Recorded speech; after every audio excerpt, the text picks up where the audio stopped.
really quite beautiful in a wild kind of way. You can almost smell the lions. Don't be silly. They're made in Detroit. Yes, they're Android. They're all programmed. That's right. The whole gang's...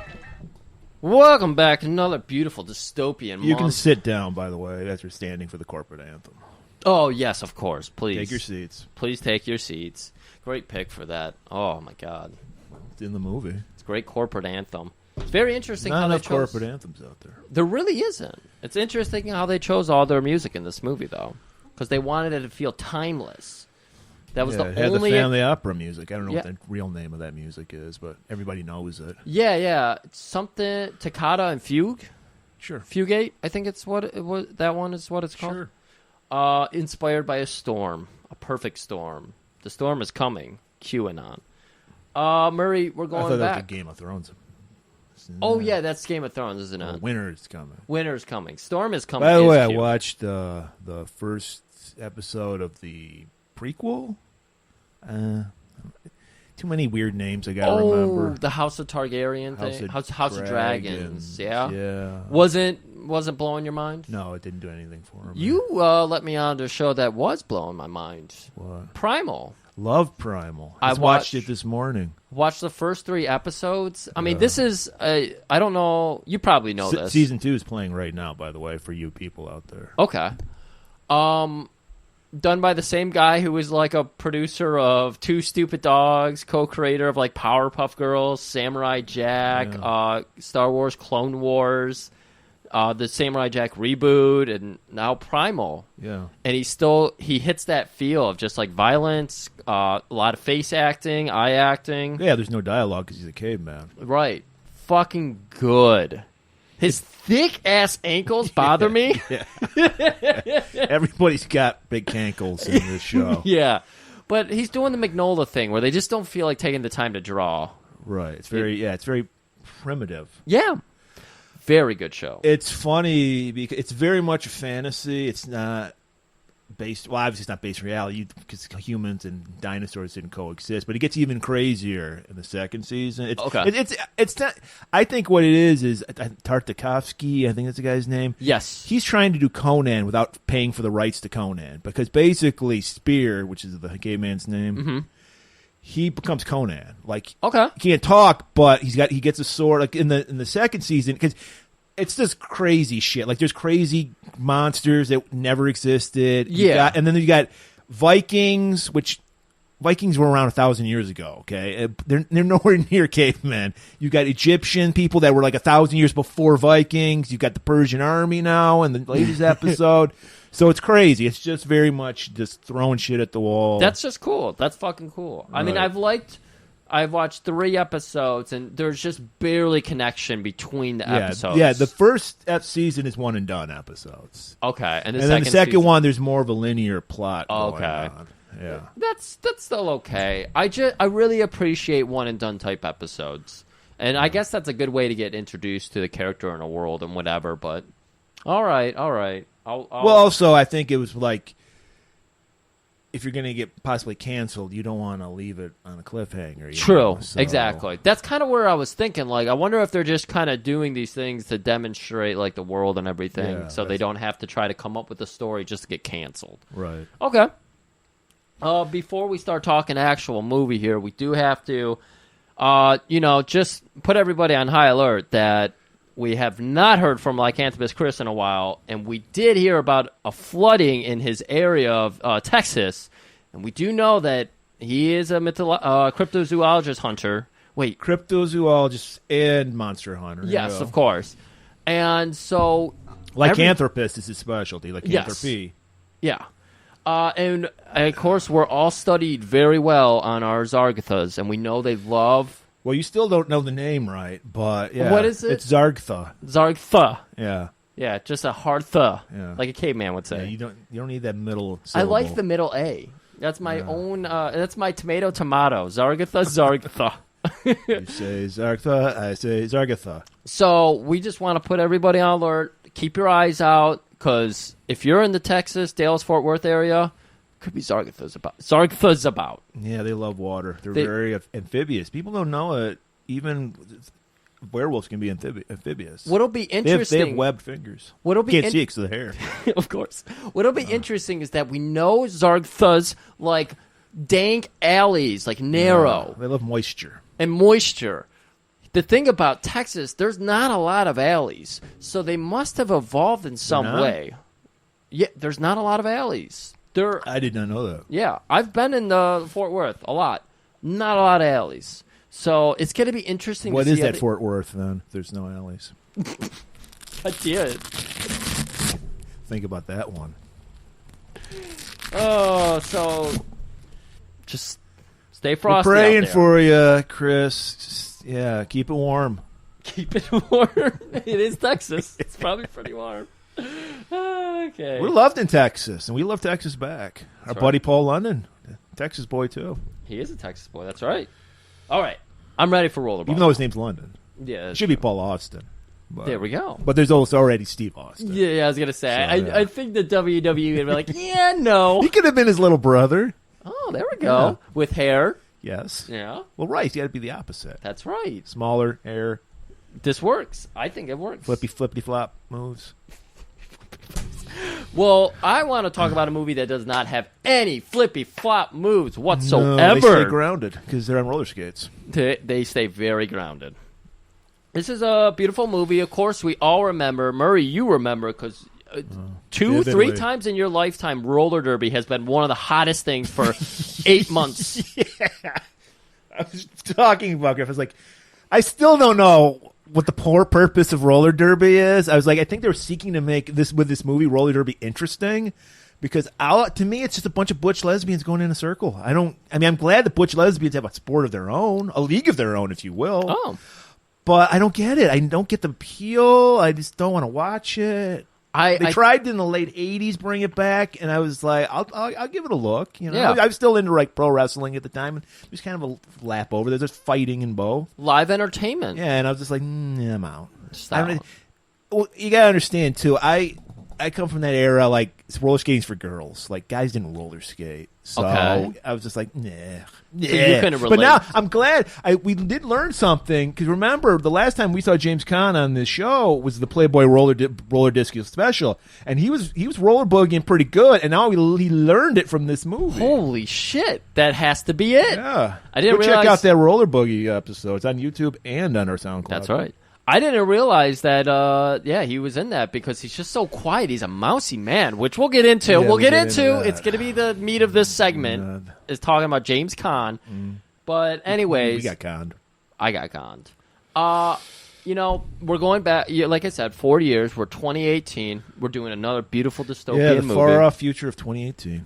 Again, we're hitting that sweet Griff wheelhouse where it's like, you don't try to make this its own weird, unique world. You make it something relatable. You did have that bizarre, like, European architecture in it. Well, Yeah. it was done in Europe, Yeah, Germany to be exact. Munich to be exact. We remember what happened in Munich. Griff went there. I didn't see the BMW museum. That's what this was, or the corporate headquarters and Both, yeah. the library or something, or museum. It was the museum. That's right. Yeah. So that was an interesting building. They had a lot of weird buildings. like that. 70s was a very odd. I think that was the last time we actually hoped for a brighter future in the 70s. Think so? And then it all went to hell. All went to hell. You see where hoping got you. Yeah. You guys should have prayed a little harder. Put more thought into it. But anyways, Murray, what I would like, I grew up, Red Wings were at their pinnacle, just like you grew up, Pistons at Right. their pinnacle. So Right. you're a basketball fan. I kind of fell off the hockey wagon. I'm coming back because the Red Wings have been dead forever.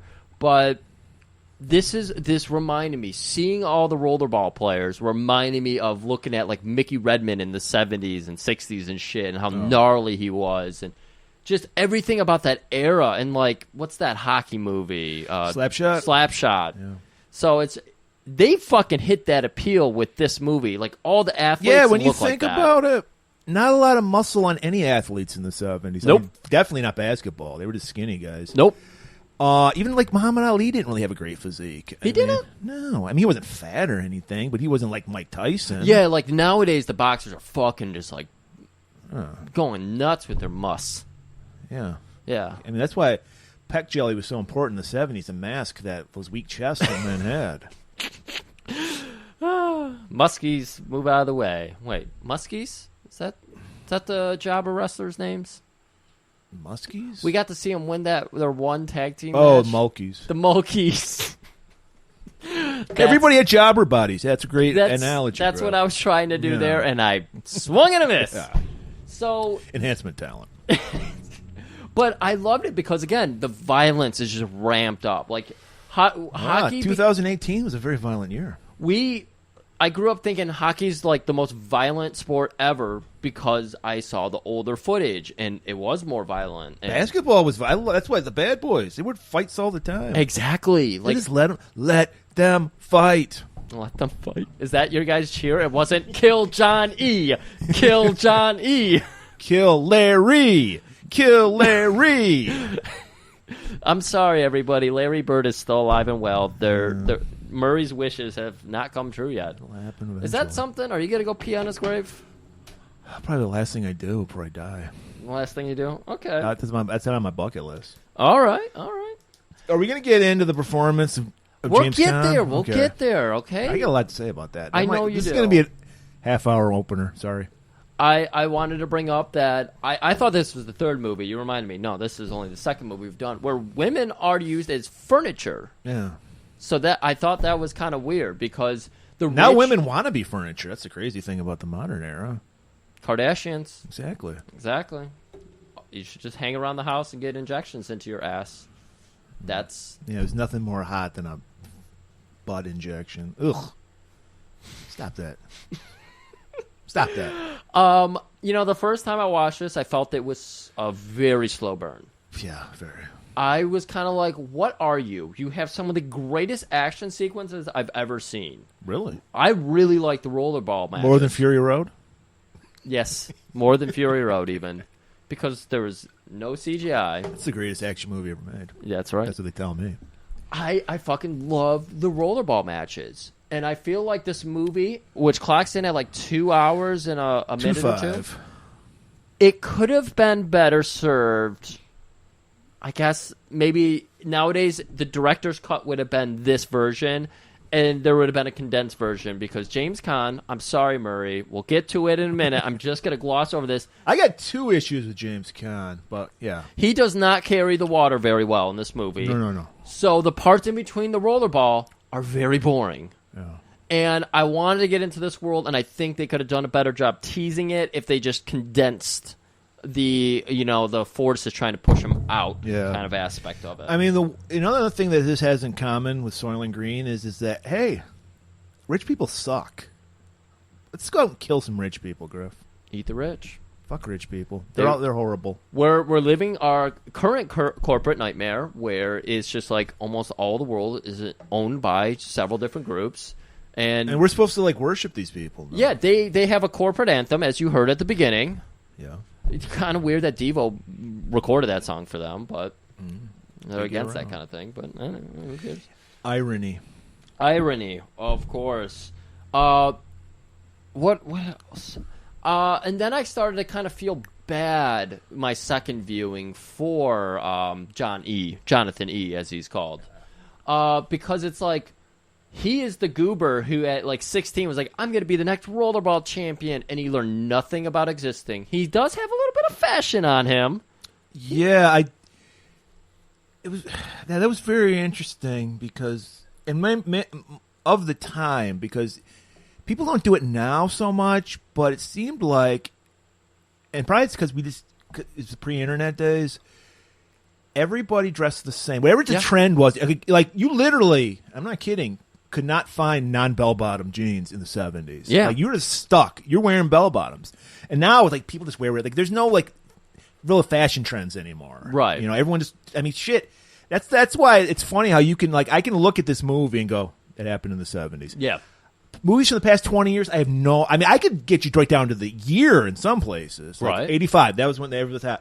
Now, it's has there been any big fashion trends in the past 20 fucking years? It's people look the same now than they did 20 years ago. I could believe you. I can see them more, but I think it's because of high school and being more, involved with way too many people and all that. We saw a fashion. Me and Kayla were out last weekend, and she saw a fashion decision on an older woman, and she's like, "Oh, I don't like that at all," because she was dressed. She was like 50, advanced 50s, maybe early 60s, and she was dressed like a schoolgirl almost. But it was like that early 2000s schoolgirl. It was weird, and she was just like, I'm just thinking about somebody we know. Well, yeah. So she was like, I am not a fan of that. And I was like, what is it? What's that one item? It was like the hairband. The one item that pushed it over. I like a hairband, the girl with a hairband. Oh, no, it was the whole ensemble with the hairband. It wasn't just the hairband. Okay? Yeah, it's rough. I'm getting into that age where I got to start dressing like an old guy, too. You know? You dress perfectly, Murray. You remind me of Rollins. Timeless. At every age, you just wear exactly what you want to wear. It's not outburst. It's not like it's perfect. Fashionably unfashionable. Exactly. You're perfect. You're doing great. Thank you. But then, because I was feeling real bad for our character, Jonathan E., what do you do after you're a sports star? You know these guys probably didn't make all that much money. Corporate's not gonna like a fucking goober. Right, they probably get paid the same because this whole movie is about suppressing individuality. Right. So everybody has to get paid the same. Very communistic. Right. Yeah. So he's giving his blood, sweat, and tears for this sport, and he's probably making the same amount as everyone. Well, because he loves the game. He does it for the love of the game. Right. Just like that movie, for the love of the game. Which I'm trying to convince Murray we should do, because that's the best John Costner movie ever made. John Costner? Kevin Costner. I'll check out a John Costner movie. I've never even heard of this movie you're talking about. But let's get back to what you were saying. He cuts his hand with a saw. I like He that. plays for the Tigers. The only team he ever... Oh, I remember not Ted Raimi. What's Sam Raimi. He directed that. 'Cause I remember they filmed it. They filmed it in the Tiger Stadium. Yes, they did. Yeah. The only games he ever seems to win are against the Yankees. Only games you need to win. Big team at the time, so it makes sense. But yeah, so I felt bad for him because what does he do post-career? Well, you got to think about that shit. Well, and especially back in those days, because I'm just thinking, like, when I was watching basketball, a good career, 10, 12 years, that was it. By 32, you were out. Now guys play till they're 40. Good guys. I mean, come on. Well, yeah. And they make shitloads of money. I was amazed when I heard it's like about a month ago, Iserman had signed a bunch of players, and I was like, holy fuck, bench guys in basketball get paid more than these guys. Like, they do. I was just shocked at how low these guys get paid. It's still millions. Yeah. But it's like $2 million. You got fuckers and these are the stars in the NBA getting $50 million a year. Yeah. I mean basketball's got that smaller roster and everything too, so you got to consider that. Right. One of the most interesting contracts just came up in baseball where a guy, rookie year, he got like a huge 8-year extension with all kinds of like incremental, you hit these benchmarks, you're going to get all the... So right now on paper, it's like $220 million for 5 years, let's say. I don't know how many years it was. But if he hits his benchmarks, it's going to be worth like $450 million over like 5 years, let's say. So crazy. And it's like, you keep being good and you're just going to keep getting money. That's kind of cool. Well, yeah, it's insane. Like the spirit of, hey, fucking be good at the sport you're fucking good at. I prefer you'll get a that. shit ton I'd of give money. you incentives. Right. Yeah. As opposed to, here, Javi Baez, have a lot of money and not do anything. Right, yeah. I got a hangnail. I could go on the injured list. Rollerball. Murray, I want you to take over. The time is now. Why? Why did James Caan phone this shit in? I don't know. I was very confused by his. I don't know if it's him or the director's acting decision, because he invented. I think James Caan invented ASMR in this movie because he whispers all his lines. I'm not even fucking joking. I had my volume blasted on my TV, and I still only picked up half of what he said. Yes. Closed captioning. And all the here's way. the thing: when it first started, I was into it because I was like, "Oh, I get it." What he's trying to show is that he is like a whipped dog. Like the corporation, he does whatever they tell him to do. He doesn't question. This is why my second viewing, I was like, "This is why he's such a whimpering little asshole. This is why he's Jungle Boy and he's afraid of the microphone." It's because he doesn't know anything but sport ball. Right, and so I was waiting for him to finally say, "Fuck you," and just burst out. Yes. It never happens. Never. He's Peyton Manning the entire fucking... I was gonna... That's so funny you He's said that. stale Wonder Bread slathered with Miracle Whip. Fucking Moon Pie is the guy I would think would be dangerous because he has a personality. Right. It's like he's Tom Brady, Moon Pie's Gronk. Yeah. I mean, it's just like... Okay. Yeah. I hate the fuck that you call him Peyton Manning, though. Because Peyton has some personality to Does him. he? Yes. I I've haven't seen him seen on a it yet. bunch of shit. Some of his SNL skits are some of the actual good skits. But he still talks like this. He does, He's good. Now, little brother Manning, Eli, I'm willing to go with. Or the third Manning kid who they've started to push on shit now. He's even worse. yeah, because he sucks. So that was actually one of the questions I forgot to write down on my notepad. Which Manning is... I'll go with Eli. But yeah, so the whole thing is he has no charisma at all. I don't know why anyone would get. I mean, he's good at his job. I get even when the final fucking match, where I'm thinking he's finally going to give a big middle finger to the whole corporation. Right. He nonchalantly kills the guy. Like it's like his whole performance is so subdued and subtle. It was fucking irritating. Yeah. Because he never gets angry. He's supposed to be like pissed off because he's supposed to be about fighting for the individuality. That's the whole point. Is like they want to suppress him because he's so dangerous. I'm like, how? Yeah. Why would people like? He has no person like Moon Pie. I could get because he has a personality. Exactly. I can see people going, "Fuck, I like that guy." Him, he's fucking Johnny Unitas. He's not Joe Namath. He's just fucking like he does his job and goes home. Right, exactly. Like, I don't get this at all. They're all like... so this was a point of the movie that I had to read to understand in the trivia, and Murray brought it up when he came over as well. But part of this world, the reason for the rollerball is that they're trying to suppress individuality. Yeah. They're trying to prove that it's futile. No. So- Resistance is futile. Exactly. So the corporations are just trying to hunker that all down. Everybody has to contribute to the world. And they're trying to say that John E. is too individual. Right, he's too dangerous. The guy who lives alone on his ranch, like, I guess that's an individual, but still, it's like he's not persuading anybody. He's not encouraging does anybody. what he's told. He comes in, he plays his sport, and he goes back home and rides his horse. Right. And fucks his furniture. Yeah. And that's it. That was your whole James Caan? You made it sound like you were going to go 9 minutes. No, on I James have Caan. one more thing. Okay. Is it possible to come off as a tough guy with a perm? No. Yeah, because I was watching that, looking at it, because I just think about guys with perms. You know, And I think about guys like genuine, like tough guys, like wrestlers like Harley Race and Yes. Dr. D. David Schultz. Yes. I just imagine these guys sitting in a salon with curlers in their hair, getting a tight perm. Yeah, Not yeah. even like a wavy, like it's like little tight curls. And it just makes me laugh. It's like, yeah, perm, no. Not a good choice, Johnny. Shit. What was I going to say? But I think I lost it. Yeah, so I mean that's the thing. The performance that James Caan gave, and I've seen him in other. I mean, he was Sonny Corleone. He played it great. He was bombastic, so he can do it. It's not like James Caan's known for doing subdued performances. He chose to do it this way, or the director. I don't know which. Yeah. So I was confused. I'm like, I don't. He's a veteran actor. I imagine the two of them were like, yeah, this is good. I like this. I think the whole... It would have if it was in the beginning, and then we saw a progression where he really was like, fighting back. Yeah, I'm just so confused by the fact that he does everything so subtly, and I guess that's why, is he's the captain, he does things subtly, lets everybody else shine around him, even though he's the only one scoring the points. Yes. Yeah, true. It's so weird, and I think they're off the mark on that one, because like we said, Moon Pie is the fucking dog. This guy reminded me of my Uncle Randy. He had that perfect stash like Randy had, and he had the hair Randy had in the 70s. This guy reminded me of my uncle, the one who fell out of relations with Pam Anderson after a while because she just too much makeup. People are still talking about that girl. Still talking about Uncle Randy.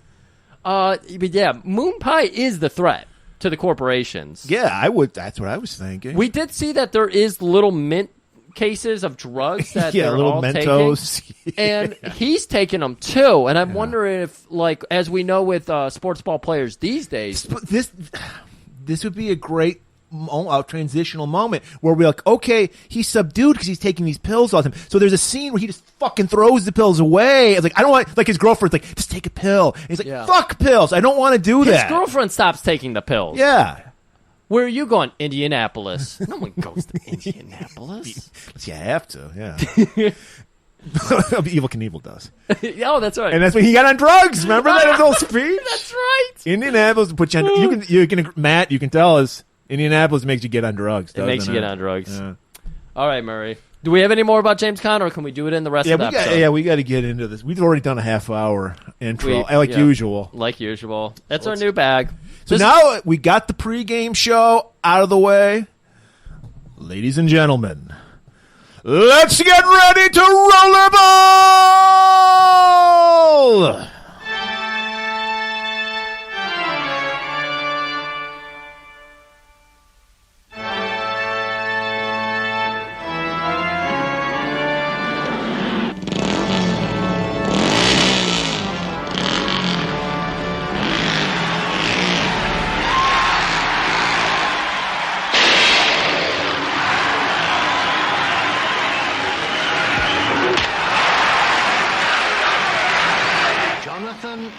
That's the name.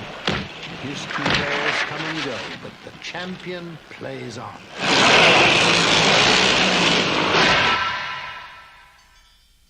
You know how the game serves us.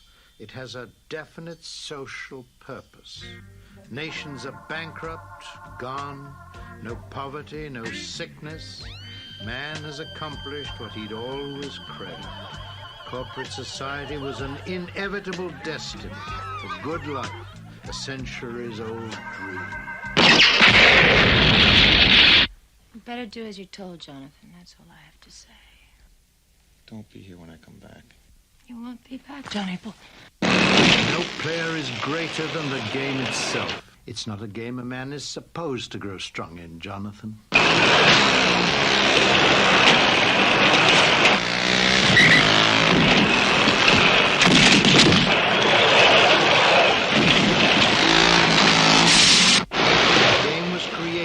Demonstrate the futility of individual effort. Let the game do its work. Game! This wasn't meant to be a game!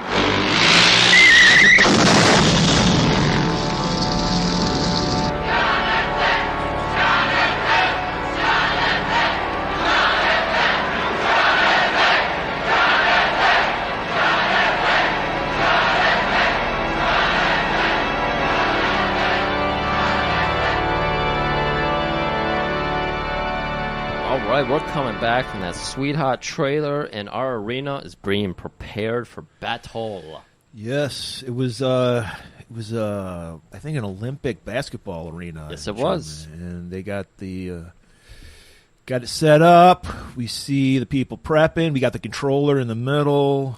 Yeah, you got a nice, like a volleyball guard. He's up on an elevated stand, and he rotates around. There's like 20 cameras above him. Yeah, the review booth is right there. We got it all. Yeah. We got it all planned out. Audience starts filtering in. They're pumped. It's a big game between Houston and Madrid. Houston is our heroes team. Of course. And I saw that there was mention of how many teams there were. Because they said, like, Pittsburgh's mentioned, Madrid's mentioned, Houston, of course, Tokyo, New York. There was one other one that was really weird. Oh, maybe we should actually explain the setup of this world. Okay, so corporations have taken over, and they're divided. This I believe was in the story it was based on. They didn't really explain this in the movie, but the explanation is there's like 7 corporations that run the world, and they're all in charge of certain necessities. There's like Houston's team is energy, so they're the energy corporations, what they're called. Not good. Not sexy. No. Food corporation. So they like everything, porn corporation, everything the necessities in life. I think New York was Violent Corporation. Yeah. Viagra Corporation. They got it all covered. Yeah. And so the whole premise is the suppressing individuality. So these games are kind of rigged in that everybody gets a chance to win. Libertarians must love this movie because it's all about, being against this idea that everyone gets a trophy, because that's the corporation thing. Everyone wins. Everyone gets their sign. Nobody gets in the spotlight. It's all team No individuals. I don't think libertarians like that. No, they don't like that. That's the thing. They would they would John E. would be their hero. Yeah. Because corporations have their hand. Because you made it sound like they keep a good flow of teams winning. Like it's never the same team winning over and over. No, is what you made it sound like. There's no dynasties. It is just every team gets a shot at winning, which a libertarian would hate because that's not. Exactly. Up by if your there were 8 teams, there's 8 winners in those 8 years. Like there's no one team that repeats. Because it's just something. This rollerball is just basically a distraction from people, so they don't realize how shitty their lives are. Oh, is that a commentary on our sports today, Murray? Yeah, I would say so. I would say internet would be that now. Well, internet certainly. You can create your own world in the internet. Internet allows you to do a lot of silly things. But we also see. Was this the first conception of an owner's box, like suites? It might have been.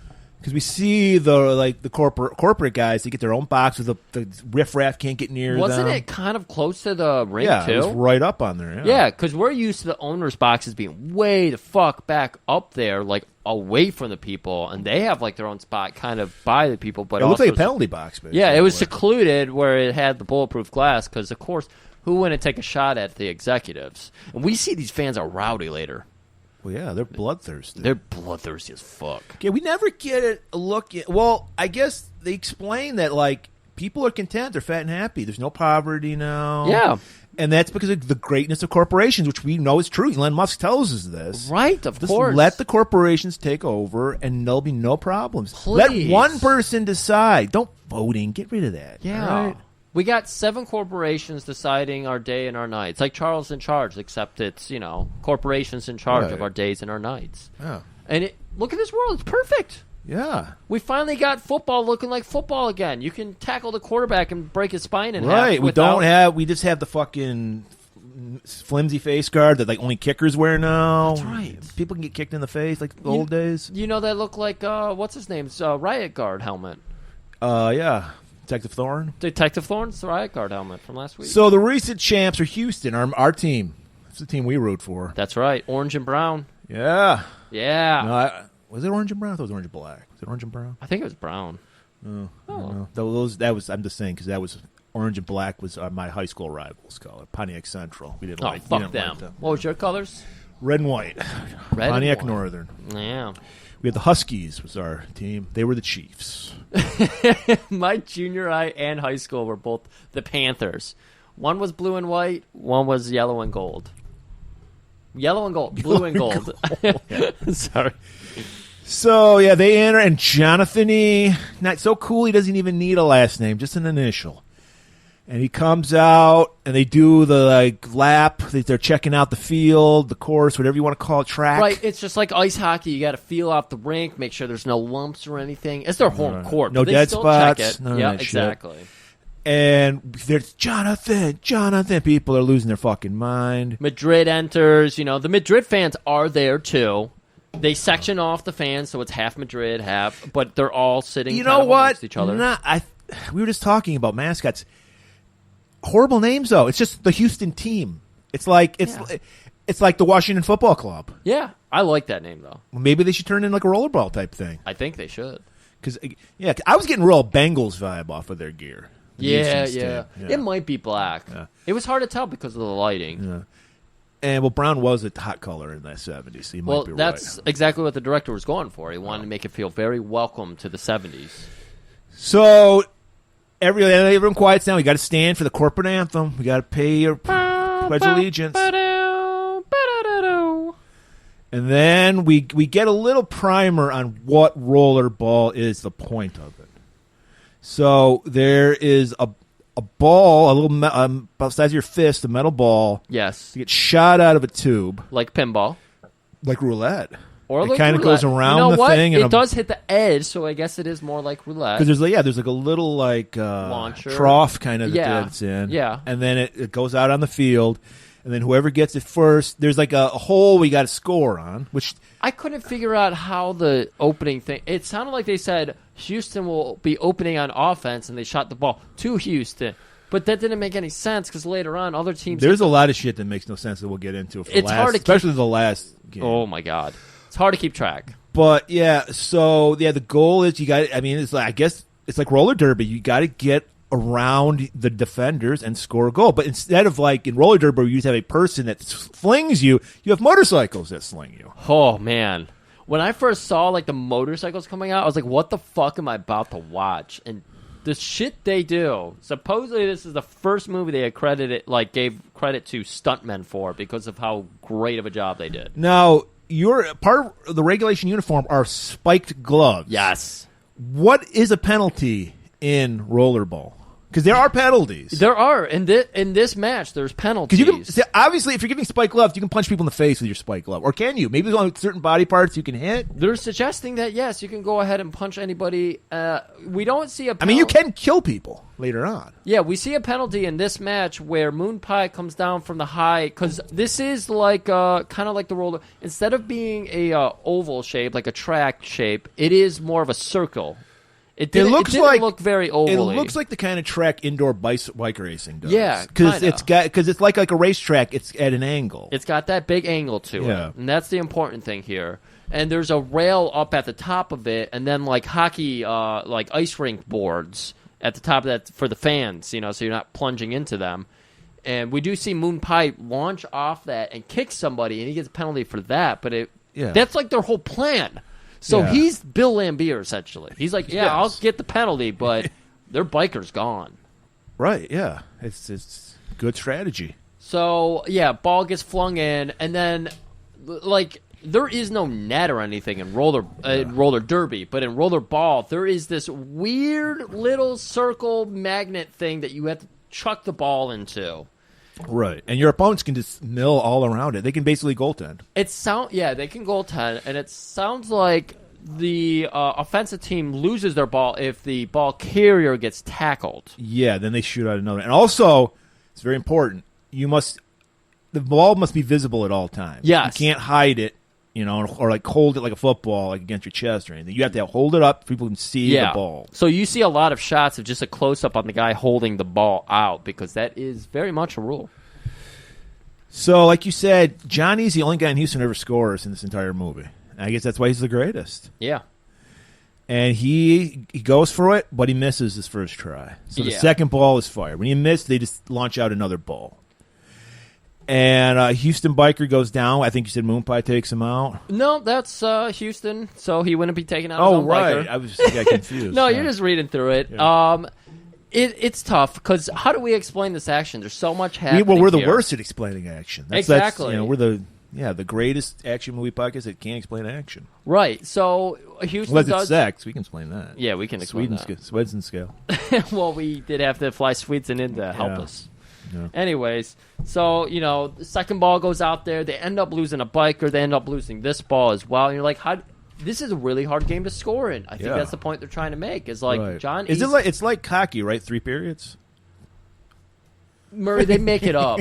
And the rules change. They're 20-minute periods. I know that. Yes. Which is hockey, right? Isn't it 20? Okay. Yep. 20-minute, 3 periods. I'm going to say 3, yeah. So... It could be. I love the old, even though it's futuristic, they got the shitty old scoreboard that I remember. That was when I was the Piston days. It was a shitty like that. I love it. Yeah, I love it. You gotta make it look real enough to people, like relate to it more, to realize like, oh shit, this is a terrible world, and it's almost like my world. How does that happen? Anyways, I don't believe they score on the second ball, but then the third ball goes out. And this is where we get to see Moon Pie really cream pie somebody. Yeah. He's a goon. He's Bob Probert. He's Darren McCarty. There you go.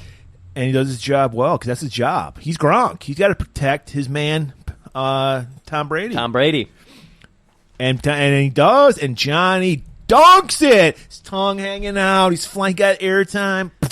Good chunk. This thing looks dangerous, and Johnny does just launch his hand into it. Yeah. I wouldn't put my hand into that.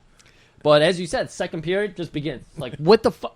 I don't even think the first period ended, but second period's beginning. And Madrid gets the ball this time. All right, so the guy's name is Bodius, I guess. Yeah. He gets a clear shot, but he misses. He tanks it. It's a rim rattler. His buddy Dirty Sanchez gets the next ball and tosses it in the net to tie it. Boom. There's no net, but you know what we mean. Swoosh. 1-1. Now, much like rollerball, the benches are in the middle, or roller derby, I should say. The benches are in the middle of the arena. And there is still some kind of like rhythm to this game at this point. And so you see that like in the periods, intermissions, doctors actually go out and carry players off that are hurt. Yeah. Which comes into play later, so you do have to notice that. I wonder if, because they never really explain it, if you lose a motorcycle, can you get another one, or that's it? You can't use. There another is one. bench people, so I guess so, but you never really get to see it play out. Okay. So John's taking a breather on the bench, and while he's doing that, Moon Pie's just having a great old time kicking the shit out of people. This is where we get to see him launch off that rail and take out the other team's biker. And this is where we get to see that there is penalties in this game. Like, you apparently can't fucking just drop kick somebody off their motorcycle. So for this game, yeah. Yeah, for this game, yeah. So we get 3 minutes. Johnny goes back out, got that breather, slipped a couple Gatorade down, ready to go. Get those electrolytes back in you. Electrolytes are fucking blasting. You think it would almost course through his veins enough where he would enunciate some words or something, but no, you don't get any emotion out of Johnny. All you get is another score. He immediately scores. So the his electrolytes are scoring working. does the talking. He's like the Calvin Johnson. He just runs the ball in, hands the ball to the official, Barry Sanders as well, and then walks back to enjoy his Gatorade. Yeah. I mean, I think that's cool. That's a baller thing to do, but not for this movie. Like, I prefer guys who are just clunk.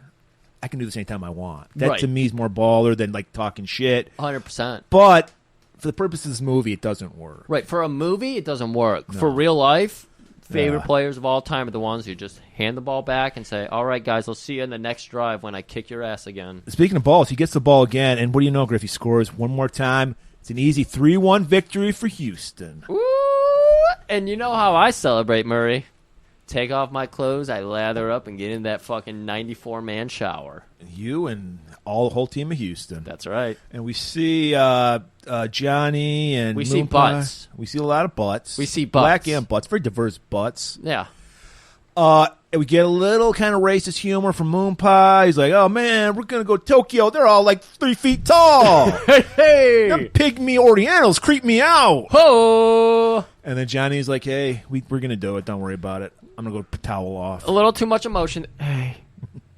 Don't worry. Yeah, it was a little loud, sorry. Yeah, it was. But we can't. These mics can only pick up so much. These are not ASMR mics. Right. And so, yeah, they're in the semifinals now. Next game, Tokyo. So Bartholomew, he's Mr. Bartholomew. Excuse me? Mr. Bartholomew. Oh my God! What? I was doing my James Caan. Okay. Well, the owner, the Mark Cuban, if you will, the name. What's another obnoxious owner? Jerry Jones. He's Jerry Jones. He's He's got one eyeball floating around. Speaking of eyeballs, his eyebrows give the most amazing performance in this movie. Yes, they're do. Crazy fucking eyebrows. Played by John Houseman, who only thing I know him from besides this is The Paper Chase, which starred a G&G favorite. Any guesses? Steve James. No. Robert Ginty. Oh God! You said favorite. I was being sarcastic. So he comes out to wish the boys well, tell them they did a great job. He's noticing asses. He's noticing dongs. Sir, you're hanging to the right today. It's looking good. Moon Pie's just laid out. Because Moon Pie, when he's not in his uniform, he's just got a towel covering his back, and there's always somebody massaging him. Yes, there's always someone massaging him. Always. Like, he would have been great for the, what's the Doom Race movie we watched with the Kung Fu guy? Doom Race? Doom Race. I don't know what you're talking about. The guy from the Kung Fu TV show. Oh, Death Race 2000. Death Race 2000, yeah. Just like, he would have been perfect in that scene. Like, doing the lineup, talking shit with everybody while his girl, like, yeah. You did a good job, boys. Jonathan, are you ready for your 30 for 30? Because he's getting this nice special. It's coming out. All right. The whole fucking crowd just like, what? Fuck yeah, Johnny. Everyone's he takes, I guess we call him Barth. He grabs a little of that fruit punch Gatorade, takes a sip, and like Mompu's like, fuck that shit. Get me some of that fucking mimosas. Moonpie loves his mimosas. Of course he does. And he's like, "Oh, you want the strong stuff?" And he opens up his little pill box. The Altoids, the boxes they have. Oh yeah, everyone the has. Altoids. And he takes one, and it becomes a theme of this movie. Don't just take drugs from anybody, but we're in such a level you world. You can take drugs from your imperial owner. He's not Of going course. to. He has your best interest at heart. Imperial owner. And he's like, and then he's like, tries to like bro down with him. He's like, you know, boys, you dream of being where I'm at with the suits. The executive level. But what you don't know is we all dream of being like you, roller boys. And he does have his executive bros in there, and they all have thin hair. They can barely grow a mustache, while our boys have fucking thick, beautiful. Like, Larry Bird was one of the executives. Just looking like a rat, ginty fuck. And then you have our boys, just beautiful, man. Where... They could have just gave a mustache role for Steve James. Just a guy in the background with a mustache. See Steve James in there? What would Steve Fred James' role Williamson, been? he could have been there. Fred could have been in there. What would his job? Would he been a biker? Would he been the guy with the glove who catches the ball? Steve James would have been like Moonpie. They would have been like Yeah, the Rick Steve- Mahorn and Bill Lambier. If they had a team. storyline where when they play New York, Steve James was the opposing Moonpie, that would have been fucking good. That's what the remake should have been. No, it should have been LL Cool J and some guy from American Pie. Oh, that does sound like a better movie. No, it doesn't. So he's just like buttering up these goofball jocks, and they're eating it out of his hand, and he takes off. Right. Speaking of taking off, Moonpie and Jonathan E. are going to hit the night. Jonathan E. drinking a glass of milk. He's just so bland. He must go through cowboy hats like a motherfucker because he's constantly handing people cowboy hats. That's like his thing. Oh, is this when they're leaving the locker room? Yeah, he does it multiple times, though, in this movie. Yeah. He's just like, take this. So Bartholomew tells Jonathan he needs to meet him at his office the next day. Right. And our boys, they have to get their applause from the audience because these fans wait. Right. In the stadium for hours. Because Moonpie doesn't get a 5-minute massage, he gets a 45-hour massage. So not only is a Jonathan E. bland, his fashion is bland. I liked it. He just wears like off-white, like a little like bowl. It's like a bullfighter jacket. It's like cut really high. It is a really high. It's right to the belt. I think the bowl cutters are a little higher, like just right around the mid rib cage. And the matching pants, and some cowboy boots. I was kind of impressed by that because, like you said, like in the 70s, everybody dressed the same. He does stand out a little bit. That hat, I like that hat on him. Well, he didn't like it because he just handed it to a fan.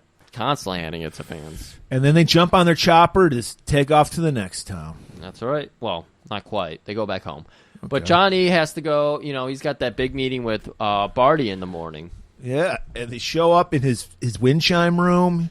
He's got this circular wind chime room, and there's just, you see Barth. He's playing peekaboo. Yeah, he's playing peekaboo. He's got his hands steeped over his face, and he's like pushing into his There's a jaw. lot of weird acting choices in this movie. A lot of weird. Yeah, Future. Yeah. If you're going to be like, hey, Future's weird, this is fine. I like this. It's practical. But when you're like, hey, this is the future, and you have like a giant 4,000-foot hologram girl like in that new Blade Runner movie, it's just like... The greatest movie after Fury Road was Blade Runner 5, 2049? 6, 22, Hut. Was it 2049? I don't remember. Or is that Rush 2049, the N64 game? I don't know, but he's in a room. It's a circular room surrounded by wind chimes. Very zen. And John E. walks up, and he's realizing he's disturbing him and everything, and so he bumps into the chimes and tries to stop them and ends up cutting himself because these are made from fresh glass or something. Yeah, like that or metal or something. Is Bartholomew the adult John Moxley? No. Okay. And he goes, ow. And then he walks up. You wanted to see me, Mr. Bartholomew. I'm not even exaggerating. This is literally his performance. Yes, my boy. I've been thinking, I think it's time you retire. You've been the greatest player for 10 years. It's a long career in rollerball. Yeah. I don't want to retire. Like he wants to. I mean, that was weird. Like in the middle of the season, they're in the playoffs. He's like, I want you to retire now. Yeah. At least, I mean, I can understand like after the playoffs. Right. They're about to go into the semis, and then finals right after that. Yeah, just go ahead and retire now. I don't think that's right. What about the guys? They need me. No, boy. I want you to announce your retirement on your 30 for 30 tonight.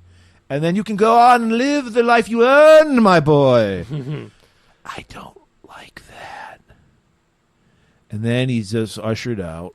We get a little bit of exposition from Bartholomew because, again, Caan can't act his way out of a bag in this movie. Well, again, we know he can act. So John E. has to be the saddest little maybe puppy because he was dog. coming off of Godfather where he was so like out of control playing Sonny Corleone that he's like, I need to do something totally like 180. Maybe. I don't know.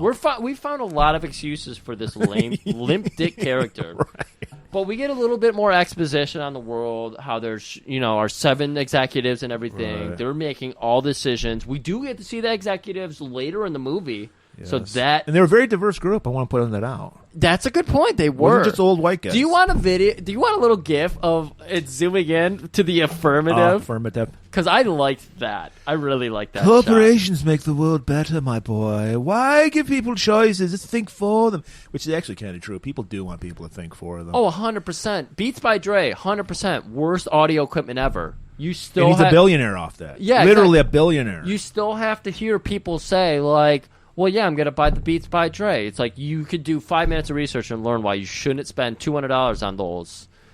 Yeah, but Beats you by wear them Dre. around your neck. That was a thing for a while. I remember that. Like athletes would do that. Poverty is gone.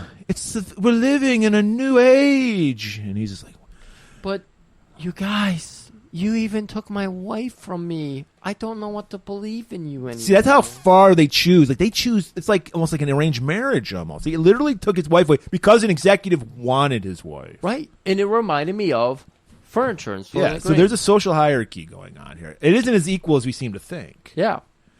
So he's like, yeah, you. And that's another thing. It's like you took my wife from me. Yeah, you think he'd be a little more passionate about that, especially because he's obsessed with this woman. We learn later on, right? We saw this again in Soylent Green, where we had Sensenheimer. What was our fucking executive's name there? Who got murdered? Do you remember? I remember you fucked it up constantly. Simonson, and he really liked the lady he was living with. Oh, yeah. And he wasn't like a creep on her or anything. Then she came with the apartment. With the apartment, yeah, true. It was a already furnished apartment, right? But again, she was just going to get passed to the next guy if he didn't take her. So we're kind of seeing that. This guy liked his Chase Lounge, and he wanted it. And like you were saying, alluded to in the beginning, where does he go after this? He's only like 30 years old. He might not even be 30. Well, I mean, 70s. So he's probably 25. That perm aged him like 10 years. Exactly. Yeah. He's probably 25 and looks 35, 40. Yeah, and he's just like, where do I retire to? Your ranch, my boy, where you can ride your horses forever. Think about it. I'll give you your own Mattingly. Ha ha ha ha. Laughter. So, like we said, Johnny, he's a superstar, so he gets choppered everywhere he goes. So he gets taken back to his big palatial ranch. He's greeted by his new squeeze, Mackie. Well, apparently she's been here 6 months. Yeah. So not quite new squeeze. I put new in there, and I fucked up. They pass him out, don't get too bored with him, or... It just sounds like they keep... It sounds like Golan Green, you're stuck with your furniture. So we don't get that much information about Ella, his wife. Not at all. Because she was probably there up until 6 months ago. Yeah. Maybe. And then Mackie replaced her. Right. So maybe that's why there's a little bit more tension between them. Because she's like, Johnny... Well, she thought she hit the fucking jackpot. She's like, I'm with Jonathan E. And then the corporation's like, no, babe, your time's up. They sent a letter to her saying that. Yeah. And she's like, I got this letter. John, what's going on? Because she wants to stay. She's grown. She loves living on this ranch. Right, of course. Yeah, that sounds bad. You knew something about this. You do not seem broken up about it. I'm a little bothered by that. Yeah, she's been doing her due diligence. She's been working this guy, and she's like, what the fuck? Yeah. And he's just not into it. He's obsessed. He's in the fog of Ella. The fog of Ella. Think of where the relationships come from, because we learned that whenever John E. meets a new woman, he has to put the giant blue blockers on. We learned that later. We don't know now. I know his this, ritual. But we got to do this for the audience. Because, it needs to be I dug Mackie more than his wife. I would have kept Mackie myself. Mackie was more attractive then. Who she was Princess something from Buck Rogers. I remember that. Yeah, Aldara, some shit like that. Did she ever meet the space vampires? No, she did not. Good for her. She did have a bodyguard named Tiger Man and a black one named Panther Man. I like it. So yeah, he doesn't give a shit.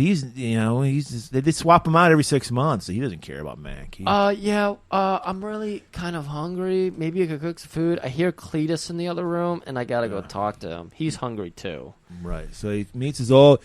If you have a drip white character, what do you need? You need a wise old black man to spruce him up.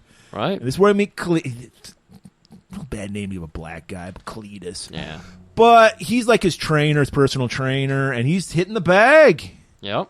And he's old and fuck, but he's like, I can still hit the bag. Right. He tries to get Johnny involved. He's like, oh, no, don't. I just flew in. I am too tired. Jet-lagged. I don't know. He's pulling at his neck. Let's go eat. Let's go eat. And we see they're just eating in front of the fireplace because that's what rich people do. Fuck yeah. Not even at, it's like a coffee table, and they're just eating at it. But it's a big coffee table. They finished up, so they're spreading the pills across, passing the little pill box. Right, getting a Everybody's little taking buzz, some. and then Cletus just starts thinking. Much like Saul from Soylent Green, Cletus is our conduit to the past, where everything we had individuality. Yes, and he's just like, shit, I'm so fucking old. I remember we only had 3 countries. Yeah. 4 the corporations took over. This life was just so much better. National Football League, ice hockey. Who would have thunk it? Yeah, I mean, the fucking wrestling territories, it was amazing. Did you ever hear the Boogie Woogie Man? Oh, my God. He was fucking incredible. Amazing. And now it's like, what the fuck?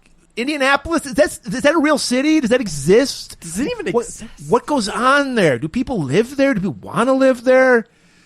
And then Mackie gets up and starts walking away, and he also does mention an important point. I remember the corporate wars. There was a war where all Coca-Cola went against Disney. Didn't he remember before Rollerball even? Yeah. Yeah, he was like, the time before Rollerball and then the corporation wars. Coca-Cola, Pepsi. I lived during that time. The Cola wars were fucking brutal, dude. Brutal. 1980? I'm a veteran of the Cola wars. Yeah. What kind of territory were you? I'm a Coke guy. You see right here, I got a Coke right here. You got a Coke, but here's You're my question. It wasn't what you prefer, it's what you had to deal with. Was your territory run by Coke, or did Pepsi win over? Because I imagine during the Cola Wars that you only got one Cola choice. It was the Pepsi Challenge they had. That was a very big thing. I don't buy it. I think it was rigged. Because how could you drink a Pepsi and go, that's better than a Coke? Because they had a thing where they had little Dixie cups. Yeah, I remember there was a whole ad campaign about this. I remember it vividly. And people's like, I love Pepsi. He's like, I love Coke. This you're drinking Pepsi, and they're like, "Oh, you got me." I remember this. Yeah. I mean, it's easy to do. How do you remember that? It was in 1980 when this shit happened. They did it again. They must have done it again in the 90s because there's definitely but so Cletus, you remember's a better time when we could get our Coke and our Pepsi. Yeah. Now it's just Pepsi. It's a horrible hellscape. And for the fucking freaks out there, your RC Colas and your that doesn't list. It's just Pepsi. Pepsi won. Oh, Pepsi won. They didn't win by being better tasting. They just won because they. In this future, it's just Pepsi. Yeah, I told it's dystopian. I don't want to drink Pepsi. Everybody remembers 2018 when you went to order a Coke and they said Pepsi. Yeah, milk and Pepsi's even worse. That's right. Little Laverne and Shirley reference, right? Oh, okay. Joe Corey pop for that one. I gotcha. They're just reminiscing. And Mackie just storms off. She's like, I'm going to Indianapolis. That's how she's just like, she's so distraught. She's like, I'm considering living in Indianapolis. Yeah. And so now the boys, the adults, the humans, not the furniture, are going to talk like men. Why do they want me to leave? So heated, so hot about this. Why do they want, I can't whisper. Even in the privacy of his own home, he doesn't get hot. I can't whisper because I don't want people to have to turn it up to hear it. But John is going on about what's going on with the game. Why do the rules keep changing? What is Cletus's position? How does he get access to this shit? He's an executive. Is he? Yeah. I thought he was just like a trainer for... No, I think he's of the executive tier. Okay. I think. But yeah, so he's going to his friend who's got an inside track, and he's asking him like, I feel like the executives are trying to push me out. They're trying to make me quit. They're giving me this 30 for 30. They took Allo away. They're giving me Mackie. Now they're taking Mackie away. And Cletus is like, I'll see what I could do, but he's sweating. He's a little nervous. He's nervous, and he takes a couple more pills too. Right. Next morning, we're at practice, and everyone's just wrapped with attention on Johnny because he's explaining the rules, what they're going to do for the next match. Yeah. Except one motherfucker. Yeah. Guy named Tuffy. Tuffy. Perfect name. The least tough name. Tuffy. And he's a big goon. He's a new guy to the team. He thinks he's got it all figured out. He's like 6'13". And Moon Pie's like, he's just hanging out there. He's like, hey, check out this Tuffy guy. Right. Look at the new hunk of meat. I guess he got it all figured out. He doesn't need to listen to you, John. And John's like, yeah, why don't you try to take me out? Go a little spin and try to take me out. And John is cutting this beautiful hey, everybody, let me tell you. So he's telling them, like, everything, all 5 senses have to be perfectly active in a game of rollerball. Well, yes, and all the strategies. He's like, look, you could like clothesline a motherfucker on a bike, but you might break your arm. Yeah. Do it like this, and you show him different techniques. Yep. Knocking up Bluey while he's People doing are taking it. notes and shit. Yeah. And Tuffy's just still going around the bend. Slowly going around, and he's telling him, you got to smell how much gas is in the engine of your enemy's bike. You have to hear, or you got to see how many people are in front of you and do the math of how many people are behind you. You have to feel the floor and every divot and every bump, and, you know, if you could push somebody in more. And then you have to hear, and then he ducks down, and Tuffy flies right over him. Right. Or I think he gives him a little over. Yeah, he flings him. And then they have a good old laugh. That night, Moon Pie and John, they're going to the old library. Quote, unquote, library. The corporate library. And we learned that the books that he wanted are banned. That's right. And he's wondering why. He's like, why? All I wanted was Huckleberry Finn. And this is where we get some sassy John. Because he's like, oh, you're telling me those books are banned? Yeah, that's right. It can't be true. But you're not a librarian. Yeah, I'm not a librarian. I'm a secretary. She's a clerk. A clerk. Damn it. And she's just like, well, you can get the edited versions. They're all transcribed to the supercomputer. Right. Well, where are the supercomputer?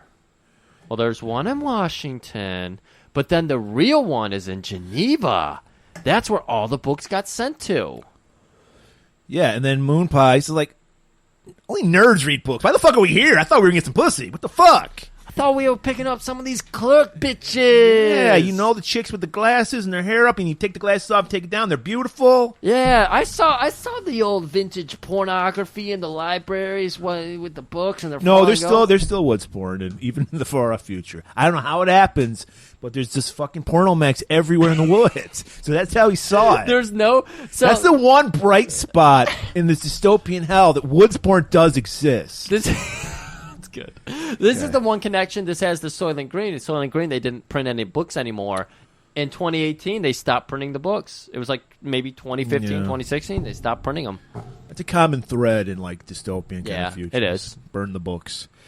Isn't that Fahrenheit? Whatever. It's the thing. Fahrenheit 451. The heat that paper burns out. Yes, it is.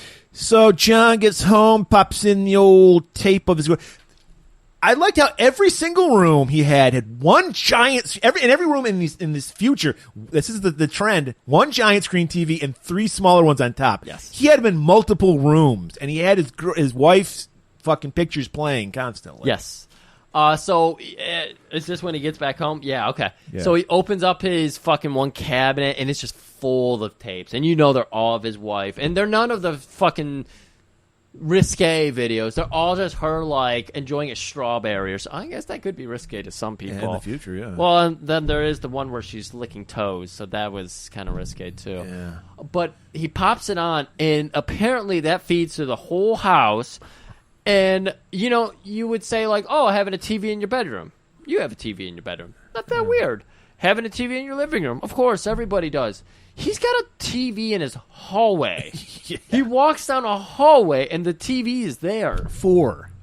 Yeah, of course. There's always got to be 4. It's always one giant 32-inch tube TV with 3 8-inch TVs. That was the above one it. sci-fi thing because those didn't exist in the 70s. What was even more interesting is the fact that it was not The playing 24-inch is probably huge in 1975. Oh, enormous. The one interesting thing to me was the video that you saw wasn't the same on all 4. If you pay attention to it, So there's 3 different. Right, so, that's the whole point. Yeah. So according to, from one tape, he puts it in, and it's the future, Griff. It's putting out 4 different videos. It's the future. That's cool. And then he senses something. There's someone more here. I feel it. Where? This fucking ASMR is killing me, dog. It's the new furniture's arrived. Fucking, and it's Daphne. I don't know. I'm not into anorexic blonde, so I was not feeling this chick at all. Yeah, she kind of gave me a creep vibe too. But she creeped him out because he's like, I got to cover you up. Here's whenever a new furniture comes into my house, you must wear the blue blockers. It's like a ritual. So he puts these gigantic fucking blue shades on her, Macho Man size. They are enormous. And she does go, ooh, yeah. She's a very mousy woman, and he pops these glasses on that go basically from forehead to bottom cheekbone. Covers half her face, yeah. Yeah, they were good. Next morning, teams together. They heard that for the Tokyo game, they've changed the rules. No DQ. Limited sub rule. Griff, you know what this means. Lazy booking. This game is getting silly. We barely figured out the rules in the first game, and now we got new rules to figure out. And the coach is trying, because they're like, what the fuck? Moonpie's loving it. He's like, no rules. I love that. Yeah, exactly. That's his job. It's like, I get to fucking murder everybody. Awesome. And so the coach is like, I know, guys, but we're going to do it. We're the champs, man. We're going to do it. Don't worry. Do you know what winners do? They fucking win. Are we winners? Wow, that's great, man. I know. This is like right out of that Friday Night Lights show. Everybody's always talking about the great promos that guy gave. I just gave one of those promos. And then John comes in, Coach. Yeah, no, stop. I need to talk to you about something. Their mouse just walking here? So they walk off, and he's like, I hear they want me to retire. I'm not ready to retire. I'm 25. I know my perm makes me seem older. I'm 25. A hard 25, but I'm 25. He's like, I don't know anything about it. I don't know. I'll look into it. So now John, he's going to check out his. They're going to show him his new 30 for 30. He's going to do a little narration on it. Right. He's in the studio. It's him and Daphne chilling. You know what I thought this director was? Paul Williamson. Paul Williams?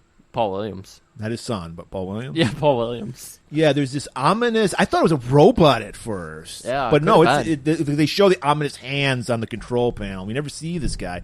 We never see him for the rest of the movie, so I don't know why they were being so ominous about it. Right, straight out of the opening scene of Phantom of the Paradise. And they're just chilling, and Daphne's like, can you just finish this so we can go get high off these Altoids? And John leans over. Oh, you just want... God damn it. Oh, you just want to get high. You see, it hurts to say anything in a normal tone because it takes so much away from John's delivery. Yeah. But they will not be able to hear you, and you need to stop doing that. So John's like, babe, why don't you just go ahead and have one of these? And she takes one. She's just fucking muzzling it down. And like 10 minutes later, she comes back. She's like, what did you give me? Super aphrodisiac. Come on, you fucking nerd. Pinching her nipples. He's touching like everything nearby. He's super anxious in the chair. And the director's just being like, I'm a super statistician. I know he's a fantasy rollerballer. Yeah, fantasy rollerballer. So he knows all about the stats. He's a stat nerd. And he's rattling off the stats. He's like, you killed more people in a game than anyone. You got that record. Oh, yeah. You mastered the J shot, that arcing shot you do over your head. You're the only person to land multiples of those. And while they're talking, there's a little like Star Trek computer screen, like a teleprompter. And John's reading. He's like, because it says John. So he's like, what the fuck am I supposed to say? And it's like, I proudly announce my retirement and all this shit. And he's like, I don't want to retire. I don't know if I can do that. And this is apparently John set this up because Daphne's like, John, I really need you to take me home. Still wearing those blue blocks. And then his spider sense starts tingling. He's like thinking, you're working for these guys. Yeah. What do you give a shit? I just met you yesterday. What do you care? That's right. He gives her the third degree right here in the studio and starts asking her, why did you show up at my house? Why did they kick Mackie out 6 months ago? That's not a lot of time. Usually these things are rough. Yeah, we usually got a year lease on these furniture. Yeah. Oh, my God. That's good. Yeah. That's sad. And it's good and sad. And she's like, I don't know. I'm high. What do I don't know? And he's just but like, I am feeling very violently ill, and I and violently horny thanks to that pill you gave me. So he grabs her, and you take it when you can get it. They rush off, and then we see there's like a little room that Barth was watching. Of course he was. All right. So Johnny manages to, get out of that situation, and we cut to the next day, and we're in the training room again for They the flew Houston. in a Japanese specialist. We know he's special because he's Japanese. Yes. And he's there to teach the techniques of the Tokyo opponents, getting them ready. Because we know they use karate and hapkido. What do they make in Tokyo, though? Transistor radios. There we go. Yeah, it's for Sony and all that shit. They make all the... That's Korea. Is it? Sony, I'm pretty sure, is Korea. Okay. Well, That might be Samsung, all the actually. same. Toshiba. Toshiba, there you go. Okay. And he's just like, these guys aren't listening to it. Like, fucking Moon Pie, he's a cut up. He's got to be like, I seriously thought he said this at first. Just hit him in the danglies, I thought he said. And I was like, that makes sense. Yeah. It's somebody, but he said the ganglion. Ganglion. So he's a little smarter than we think he is. Closed captioning again. Save me there because I would have thought he said dangly bits. Yeah. I love this though. I love the prints of like the red dead spots on the skaters and everything. He's like, here's the parts where they'll talk. He made this as visually easy for the fucking stupid audience he had. And yet you have Moon Pie back there eating his namesake. Knows it better than anybody. Yeah, and he's just like, Houston don't lose to nobody. These guys are like 3 feet tall. We gotta fuck them up. We gotta break their necks. And we you gotta know, snap their knees. the other day he learned what a ganglion was. He has to fucking just talk about it constantly. He's like, you know, it's this nerve center right under your ear. You hit him in the jaw, they're out. That's Ganglion. Ganglion. And then all of a sudden everyone's like, ganglion. And they start fucking attacking this guy whose job is just to teach them. Yes. The coach seems to be like, oh shit, I brought this guy in to help him. But then again, he's seeing how much fucking fire, vit, and vigor that's in his team. And he's just like, I don't know what to do. And you think John is going to be the voice of reason here? Be like, let's hear this guy out. I want to win exactly what I thought he was going to do. No. I want to win this game. John says, yeah, kill that guy. Yeah, he eggs him on. He's like, well, I like what you're saying. Yeah. Anyways, so wait, man, it's the day before the match. You got to party, dude. That's exactly what you do. They didn't even fly to Tokyo yet. Right. So they're gonna party all night, fly to Tokyo, because they're in Houston. That's a good long flight. Yeah, pretty long. Yeah. But yeah, still, let's party. So it's one of those decadent, like, rich people parties where it's like an Eyes Wide Shut party. Yeah, and they just bring in the fucking players for, like, eye candy and to drool all over. It's just these nasty women and these creepy guys. Cool shots of the party, though, to show you how highfalutin, how ridiculous they are. You notice all the women were dressed the same. Yeah. And they had the same hairstyles, too, that kind of pulled back. Yeah.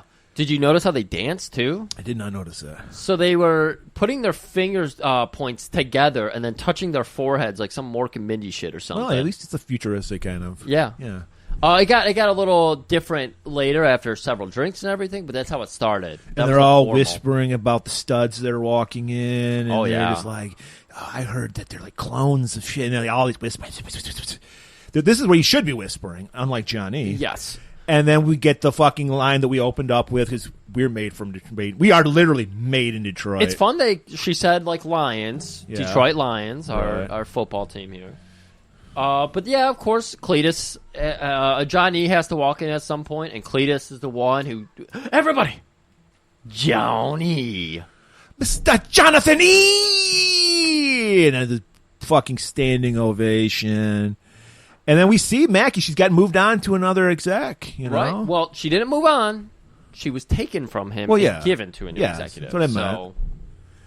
And they ask, and she's like, "Yeah, this guy's great. You know, he does this, that, and the other thing." And he's like, "John's like, that sounds cool. He doesn't give a shit. He never cared about Mackie. Right? He's he's upset. He's in the fog of Ella. He's got to get away from there as quick as possible because he can't handle it." And he's just like, and she's about to, he's like, he puts a finger up to her lips. Shh. Ironic that I said shh when I'm quiet. And then he just walks off.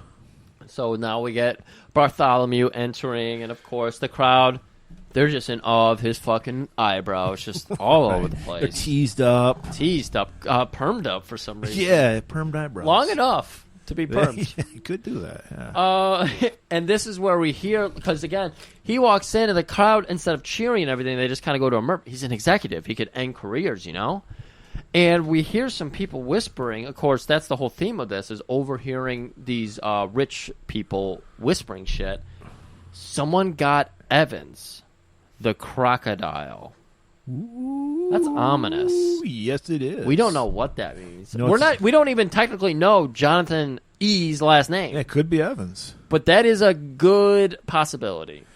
So, you want to hear some ominous shit. Moon Pie sidles up to a lady. First of all, he's the arms around every lady in the fucking party. Oh, yeah. We picked out one. He's like, that's the one for tonight. Well, that's the one for the next hour. Yeah. So he's like, hey, broad, you like poetry? You like poems? Yeah, I kind of do. Well, how about this poem? I want to bone you. Let's go! And they just go upstairs and go to the bone zone. So the big reason for this party, outside of just, the pre-Tokyo party, was to celebrate John E's 30 for 30. Yeah, and normally they do a good job with 30 for 30s. This was like no narration. It was just highlights of his getting and hitting. We get one narration. This game seems to be invented for John E. And then it's just nonstop highlights. That's it. And John's even fed up with it. He's like, I was there for 5 hours doing narration, and they cut it all out. The actor is really trying to get into John's whispery head here, because we watch the audience silently enjoying John E's violent, highlight footage for 6 minutes. Yeah. And it's quiet. You just hear roller skates sometimes, and maybe a thud or two. And people going, oh, wow. For like 5 minutes. Yeah. John can't take it. He's pissed off because he did 5 hours of narration, and they're not using any of it. Because why? He was whispering into the mic. They couldn't pick any of it up. That's right. So he bails out. Heads to a nice private office. Where Cletus is waiting for him, because that's where they agreed to meet to find out what's going on. And Cletus is like, look, I found out some shit, man. Something's happening. That's all I know. Yeah. Great fucking detective work. Something's happening. I don't know what it is. I mean, there's directors, but we don't even know their names. Right. They don't know who's running this country, this world. All we get out of this, they're afraid of you. And me and Griff are thinking, why? He's shown no backbone at all yet. We're waiting for it. None. Yeah. He's a full-on mid-card. He is no top babyface. So as decadent piece of shit rich people will do, they got to pull out a gun and go out and start shooting at shit. And this is the future. They've got flamethrower pistols. It's good. It's good. So they're outside just blowing up trees. Probably the last trees, like even Soylent Green didn't have any trees. That's why they ended up with those 3 trees in Soylent Green, because the rich people were shooting them all. While that's going on, so we're going back and forth between all this decadent horse shit, and we see John has a meeting with Bartholomew. He takes, my boy, come with me. Because he's trying to talk him out of not retiring. He says, I think it's time you consider our needs for a change. Right. They're upset because, again, John was supposed to announce his retirement in the 30 for 30. Right. And he didn't. But he did, but he whispered, so they couldn't pick it up. Yeah, That's the problem. It's the irony of it. Because John's trying to say, what about me? What about John E. Raven? Well, we could have helped you out, Jonathan, but now you're being a fucking bitch about everything. I just want my wife. Yeah, he's like, I'll do it for some concessions. All right, my boy, what? Just give me my wife back. That's all I want. And outside, they're still blowing up trees. Trees are on fire. It's a very artistic shot of a pine tree on fire. And John and Bartholomew, they're not coming to any good terms here, because Bartholomew is like, you cannot go to Tokyo. I'll be there. A whisper kind of probably would be impactful there, but... And this is the thing. He's so important they can't even kill him. Usually you think corporations kill this guy.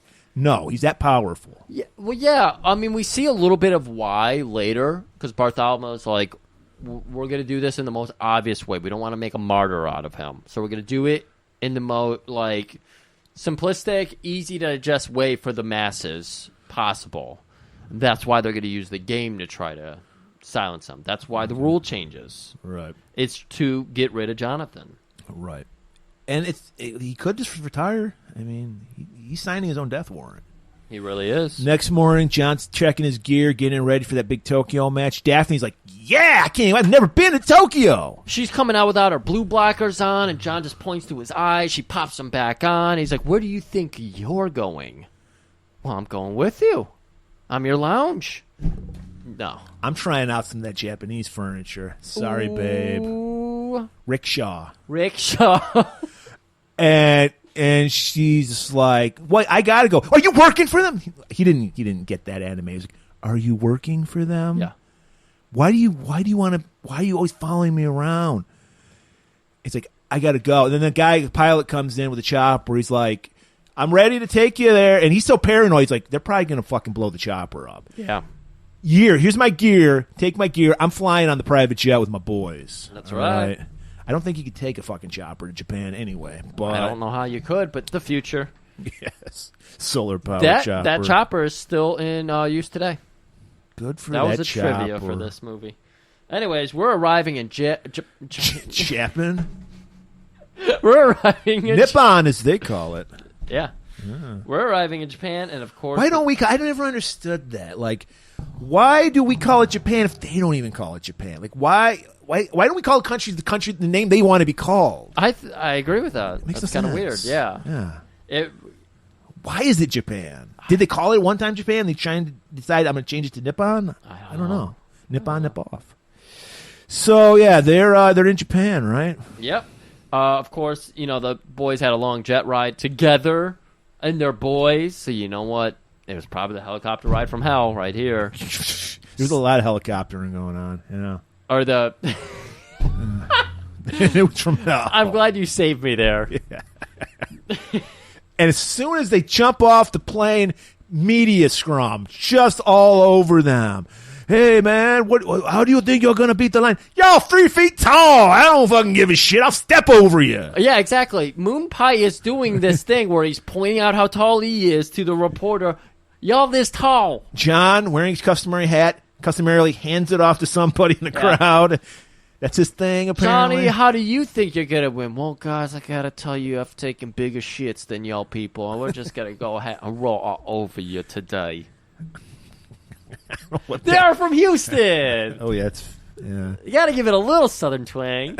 Is that the future, too? 2018, nobody had accents anymore? We're starting to get that way, yeah. I mean, regional accents are dying, yeah. Nice. This fucking, do you sense a Texas accent from Paul? Yeah, no, he sounds like a fucking middle American. He was trained by the best. No, they are dying off. He got out of there. They're still, the southern, or the accents are still very relevant in the backwoods areas. Yeah, you're uneducated. That's for the accents. Much like Boston. Worst accent in the world is a Boston accent. How can you fuck a woman with a Boston accent? How can you maintain an erection? Oh, yeah. Fuck me. Fuck me. No, thank you, ma'am. No, thank you. You're pulling some Johnny energy here. No, thank you, ma'am. I will leave now. Where is my hat? On wine. They had a hell of a ride. They need a massage. And I've noticed there's some tension between Moon Pie and John. So John decides he needs to alleviate the tension the only way he can, by whispering. It doesn't have to come to that. Ninja, if we were brothers, why wasn't my victory yours? You're my brother, Jane. I'm the bridge. That's nice. It's not too late. I can still change things. Control. Discipline. This is legitimately how John relieves stress, is to just contemplate everything in his life and everything via whisper. He lives the whisper life. So whispery, it puts Moon Pie to sleep. He literally just falls asleep in the middle of this fucking existential crisis his best friend's having. I mean, Moon Pie's used to this, and you're right. Yeah. It is still, it lulls him. Yeah, exactly. But it is still a sign of just how boring Johnny is. The fact that a strange woman... He's the most charismatic bore in the world, yeah. A strange woman to them whose job is to massage moon pie also is just like, I'm going to get cozy here. Like a fucking cat starts making bread, as they say, on his shoulder blades and passes out too. Right. So John E. is left there by himself. Moon pie's like a big bear rug that she just falls asleep Wasn't there on. a cartoon character who put people to sleep? I don't know. Or is it just Stink? Was it just Pepe Le Pew and scaring people away that I'm thinking of? But that's John E. He's a cartoon character that frightens everybody with his... Droopy! Didn't people run away from Droopy because he was boring? No. He was boring, but nobody ran away from okay. him. So, yeah, and then John's like, all right, I guess I'll go to sleep, too. So they all just have a big nap together. You gotta have a nap before a game. You can't fuck before a game because that'll make your legs weak. Right. Well, they didn't learn that because they were fucking all night at that party. That's true, actually. I guess in the future, those pills probably pills improve your legs. They're pure aphrodisiac, from what I hear. So, but yeah, he's just basically like, why do they want me gone? What? And like, like he's not listening. And then he's just like, I need to find. I got because they're near. Well, they're not. They're nowhere near Geneva. But he's like, I got to go to that supercomputer. Yeah, I got to get there. So now here's the big semifinal game. This decides who goes to the finals. That's why it's called a semifinal. That's right. And we get the corporate anthem. We're all shedding tears, proud to be a corporation. We see the Houston... Or at least I know I'm not free. Yeah, exactly. We see the Houston team, or not Houston, but we see the dude... Yeah, I meant Houston. Yeah. Have shown up, and they're filling out half the stadium. Then you got the Japanese people there for the other half of the stadium. Part of the trivia was, we need to get some Asian people in this crowd. So they put out flyers all over Munich saying, hey, we need 150 happy Asian people to come join us for this movie shoot. And they got them. Well, they got half. The other half was just white people pulling their eyes slanted. It was 75. People did that. We think it's tasteless, but, you know. This crowd looks rowdy as fuck, though. They got, like, fucking signs. Like, this is good extra work here. But it was all video game things. That's what I didn't get. It had nothing to do with Rollerball. It was like, check out my YouTube page. Like, what? I hate that you took the time to translate the kanji to English. Like, you're so worried about... That's why all my kanji tattoos are perfect. Like, they're not... It doesn't say white guy. It says what I wanted to say, which is fierce warrior, or whatever the fuck you'd get for a kanji. Of course. Yes, of course. Yeah. That is why Murray learned the kanji. Yeah, I don't want some tattoo artist thinking they can get one over on me. Yeah, that's right. But yeah, so now we're getting the teams coming out, and I fucking love the Japanese team because they got the giant 80s glasses on, 70s glasses, I suppose. Total racist caricature, but yeah. Big glasses would be a racist caricature. Oh, was it? In the 70s, yeah. Oh, shit. All they needed were like cameras around. That was a very nice. Yeah. I just thought everybody in the 70s had big glasses. Japanese people did. But yeah, they're coming. They look even weaker than the Houston team, which is... Well, they're Oriental pygmies, like Moon Pies. Because they look all sad and like, oh man. But they use their speed and quickness. It's not all about size. That's what martial arts is about. It's about using people's strength and size against them. And Hapkido. But they got some great synchronized fucking skating. It was impressive. I was really fucking feeling that. Like the music pumping I was getting a Piston Honda vibe off them because they all had the fucking headbands Headband. too. Yeah. I love it. And they're punching, and the audience, they cut to the audience, and the audience is punching at the Japanese crowd is punching back with the team, and then they like dive bomb down the ramp, they scream banzai, yeah. And they like one fist forward and one hand. It was good synchronization. I was feeling it. Oh. And now the game begins. So we get they always do a test shot first. We get one test shot, and then then we get the game shot. Oh yeah. So Tokyo, of course, gets offense first because the home team, I guess. Yeah. Opposite of baseball. They change it every fucking... I don't know. Yeah. So we get a big scrum right in front of the net, right to start it off. There's no net, but yeah. Yeah, I know. Hole. It doesn't sound as glamorous as net. I don't know if net sounds glamorous. I don't know. It just does because basketball, baseball, hockey ball, nets. Ball, soccer ball, racquetball. No, that's not a net either. Anyways. So yeah, we get a big scrum in front, and right away, Kogo, they're the Jordan of Tokyo. Yeah, he scores a point, and Houston's already down 1-0. Maybe all that partying really did affect them. Yeah, their legs were looking pretty weak. Those legs. And were when you're looking roller weak. skating, you need your legs. You gotta have your legs. I don't know about the bikers. No, yeah. You don't really have to have your legs, but Well, no, I guess you got hand Yeah, you controls. gotta Yeah, have- yeah, you don't need your legs at all. Yeah. You don't need to have legs. yeah, it's true. Anyway, second ball's out there. Kogo gets it again. Of course he does. He's the Jonathan E. He's Jonathan K. of Japan. Yeah, but Jonathan E. of Houston formulates a plan. We're gonna build the China Wall. Great Wall of China. And everybody lines up for Houston, and they form a wall. And it looks like this plan's going to be very effective. But no, the Japanese break right through it. Their elusive powers and everything just get right by. Kogo breaks free. And it looks like he's going to get the ball to the hole and slam it in there. But it sounds like a biker spiked him. I think he just came up and clocked him over the head or something. Sure, I don't care. Yeah. Second period, Houston's got the ball. Quickly taken out. That means they lose the ball. So we got to throw out the second ball now. And this is where we get Moon. He does his old-fashioned moon pie kick. Kicks the shit out of a biker. And he's just down on his knees, feeling it. 3 more guys are coming right at him from Japan. He flips the one guy over, fucking punches the other guy in the dick, trips the other guy. He just took out like 4 guys on the Japanese team. And it left a wide open gap for John. Yeah. And he goes for the hole. And he slams that hole hard. Balls deep. Yeah. That ball was deep. 1-1. And we also have to point out, because this is becoming more of a theme starting with the second match here, they have these 5 lights next to each number for the player on the court, and you see the 5 lights just go to 0 when they're removed from the game. And so as we're knocking people out, we're seeing the 5 lights diminish on players. So I think like the biker and everything got knocked out. You know what I'm talking about? You don't. Yeah, no, I did. Oh, okay. And then they had the red light if you're dead. Yeah. Yeah. So, yeah, people are getting their ass kicked left and right. And Kogo's got the ball. And he wants to get some revenge on what happened just earlier with Moon Pie. Right. But John's like, I got a plan of my own. And that results in Kogo getting the ball to the face. Jesus Christ, this was brutal. Balls on your face. Yeah. Balls on your chin. No, you don't want that. He went full fucking Ron Garvin on him. But, hey, no disqualification. That's right. So the play continues.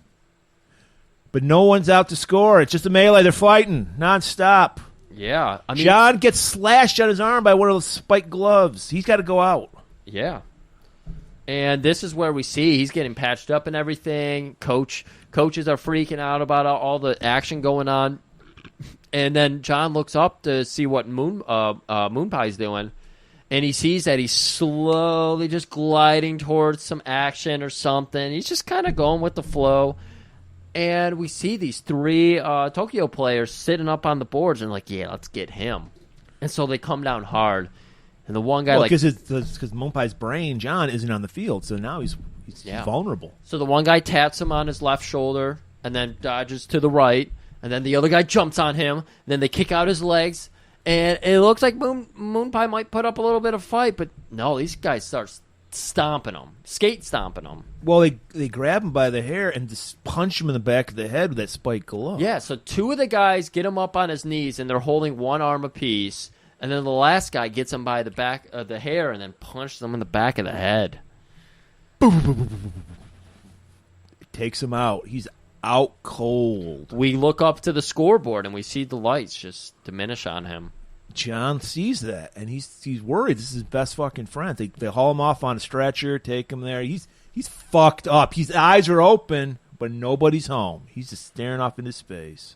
So he's like, I'm getting some goddamn revenge here. I'm out for blood now. He sets up high, so right up on the rail on the high side of the ramp, and he sees the Tokyo number 4 player coming by, which is okay. I know 1 through 3 are the bikers because the numbering is always the same. Jonathan E was 8, I believe. He was 6, and Moonpie was 9. Okay, 69. Of course, that's why they're bros. So I don't know what 4 was. Maybe whatever. But so he sees 4 coming around, and he bashes him the fuck up. So 4 is going off the court now, And then John finds the ball and just fucking steals it because this is a game made for him. They said it. I thought that was going to be the big reveal of this movie, is that it was a Truman Show type thing. And Johnny wasn't real, or nobody else was really competing, and they just wanted to make a superstar of Johnny. Anyways. They don't want to make him a superstar. Yeah, they want to stop him from being... yeah. That's the one thing they got right, because WWF, Vince McMahon, and Dana White and UFC, that's their mentality. They don't want stars. Because if you have stars, then you have negotiating power, and they don't want that. So it's all about the brand. It's all about WWE. And what's that doing, Griff? It's killing the fucking business. People want stars. Yeah. And people aren't allowed to be stars. That's the thing. The same things happen with the UFC. Like, even you heard of Brock Lesnar and Ronda Rousey and Conor McGregor.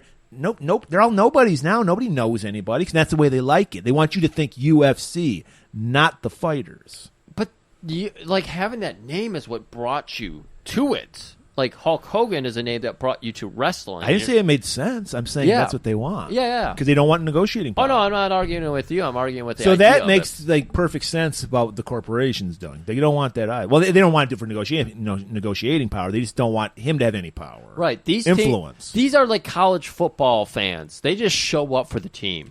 Right. I can't believe that the big... Like AEW fans. Yeah. Oh, my God. It's like the Big House. Speaking of which, Johnny's giving a very Orange Cassidy performance. Oh my God! Stop it! He's loved too, so maybe they're onto something. Stop! This is too good. This is too accurate, and I hate it. And he puts on those glasses on. We put them on the women. Oh my God! Stop it! What I'm trying to say is, Orange Cassidy, you unoriginal fuck. You've seen Rollerball, and you stole everything from Johnny. I hate you. I hate Orange Cassidy. I do too.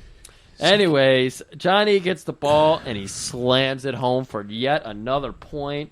At this point, the audience is turning on each other. People are climbing. They're rioting. Yeah. Because people are getting killed on the course. Yeah. Now. It's like everybody's getting taken out. Right. And so you get one guy actually jumping over the fence. And immediately somebody, just like the boys always talk about with wrestling, and they just clobber the fucking guy. Don't get on the fucking field. Exactly. Yeah. So this guy gets murdered immediately. And then you see the people with the stretchers, like I talked about in the first match, in between intermissions, they would go out there. There's so many corpses on the fucking court right now. They said, get the scoopers. Soylent Green scoopers come, throw them in the back of the trash can, and it's like their Zamboni. It's the scoopers. That's right. So the medics are out there trying to scoop up the bodies, and they're getting fucking clobbered by the bikes and shit too. So the medics are getting murdered. It's a total bloodbath. It's beautiful. Yeah, and they're playing the Benny Hill theme, so it made it a little funny too. Yes, thank you, Murray. So now we're ready for the third period, the final one. Blue, character I don't remember. He's a black guy, right? Yeah, he was the biker. Riding a bike, he gets hit. He slams into the boards. His bike bursts into flames. He bursts into flames. He's 80 feet away from the bike, and he bursts into flames when he turns to look at his bike, and it's in flames. So clearly they have a kindred spirit or something. And then the game ends? It just kind of fades away after that because it wasn't even about the sport. I think that was the whole point of this. But don't worry, the good guys won. Houston wins. Yeah, we know Johnny scored 3 times. Yeah. And Tokyo only scored like twice. So they had a 1-point lead at least. So next thing, we're in a hospital, and then Johnny walks into the room. We see Moon Pie, and he rages this one line. Oh my God! Wow, that was the most powerful acting James Caan does in this movie. You felt like he almost kind of cared about Moon Pie. He talked about their bondage, bondage. Their bond. Well, I don't know what they get up to. Their friendship. You know, they're so fucking hard friends. You got Tom Brady and Gronk here. Yeah. They went to Tampa Bay and became the Buccaneers together, you know? No. Tampa Bay. Tampa Bay. Walks in and just gives that beautiful response. Just so impactful. Yeah, and the doctor's like, "Oh man, great game! I loved it." Oh, by the way, your friend's brain dead. He's fucked. He's a vegetable. Yep. Go ahead and sign this off. Yeah. I will not sign off. So the one time we've seen this is fuck you, Johnny. The one time he shows some individuality is to condemn his friend to a lifetime of vegetable status. Yeah. Terry Schiavo, dude. This is Terry Schiavo. This is Terry Schiavo. Yeah, you're right. Because this guy's like, what? He's brain dead. He's never coming back. He shows him the fucking EEG where it's like, going across. And Johnny even says to him, well, does he dream? Can he see in color anymore? There is zero brain activity. Can you sign off on this so we can pull the plug and make some crackers out of it? There may not be rules out there, but there's rules over here. You need to sign off. He has no next of kin. You're the only person. And then John goes, the only person I believe in is our Christ, our Lord and Savior, and he is pro-life. Keep him alive. I'll take care of him. You can't do that. No, I can, because there are no rules. No rules for it. Now he's feeling some of his power. He is. He's but you wouldn't know by the limp dick way he says that. That's true.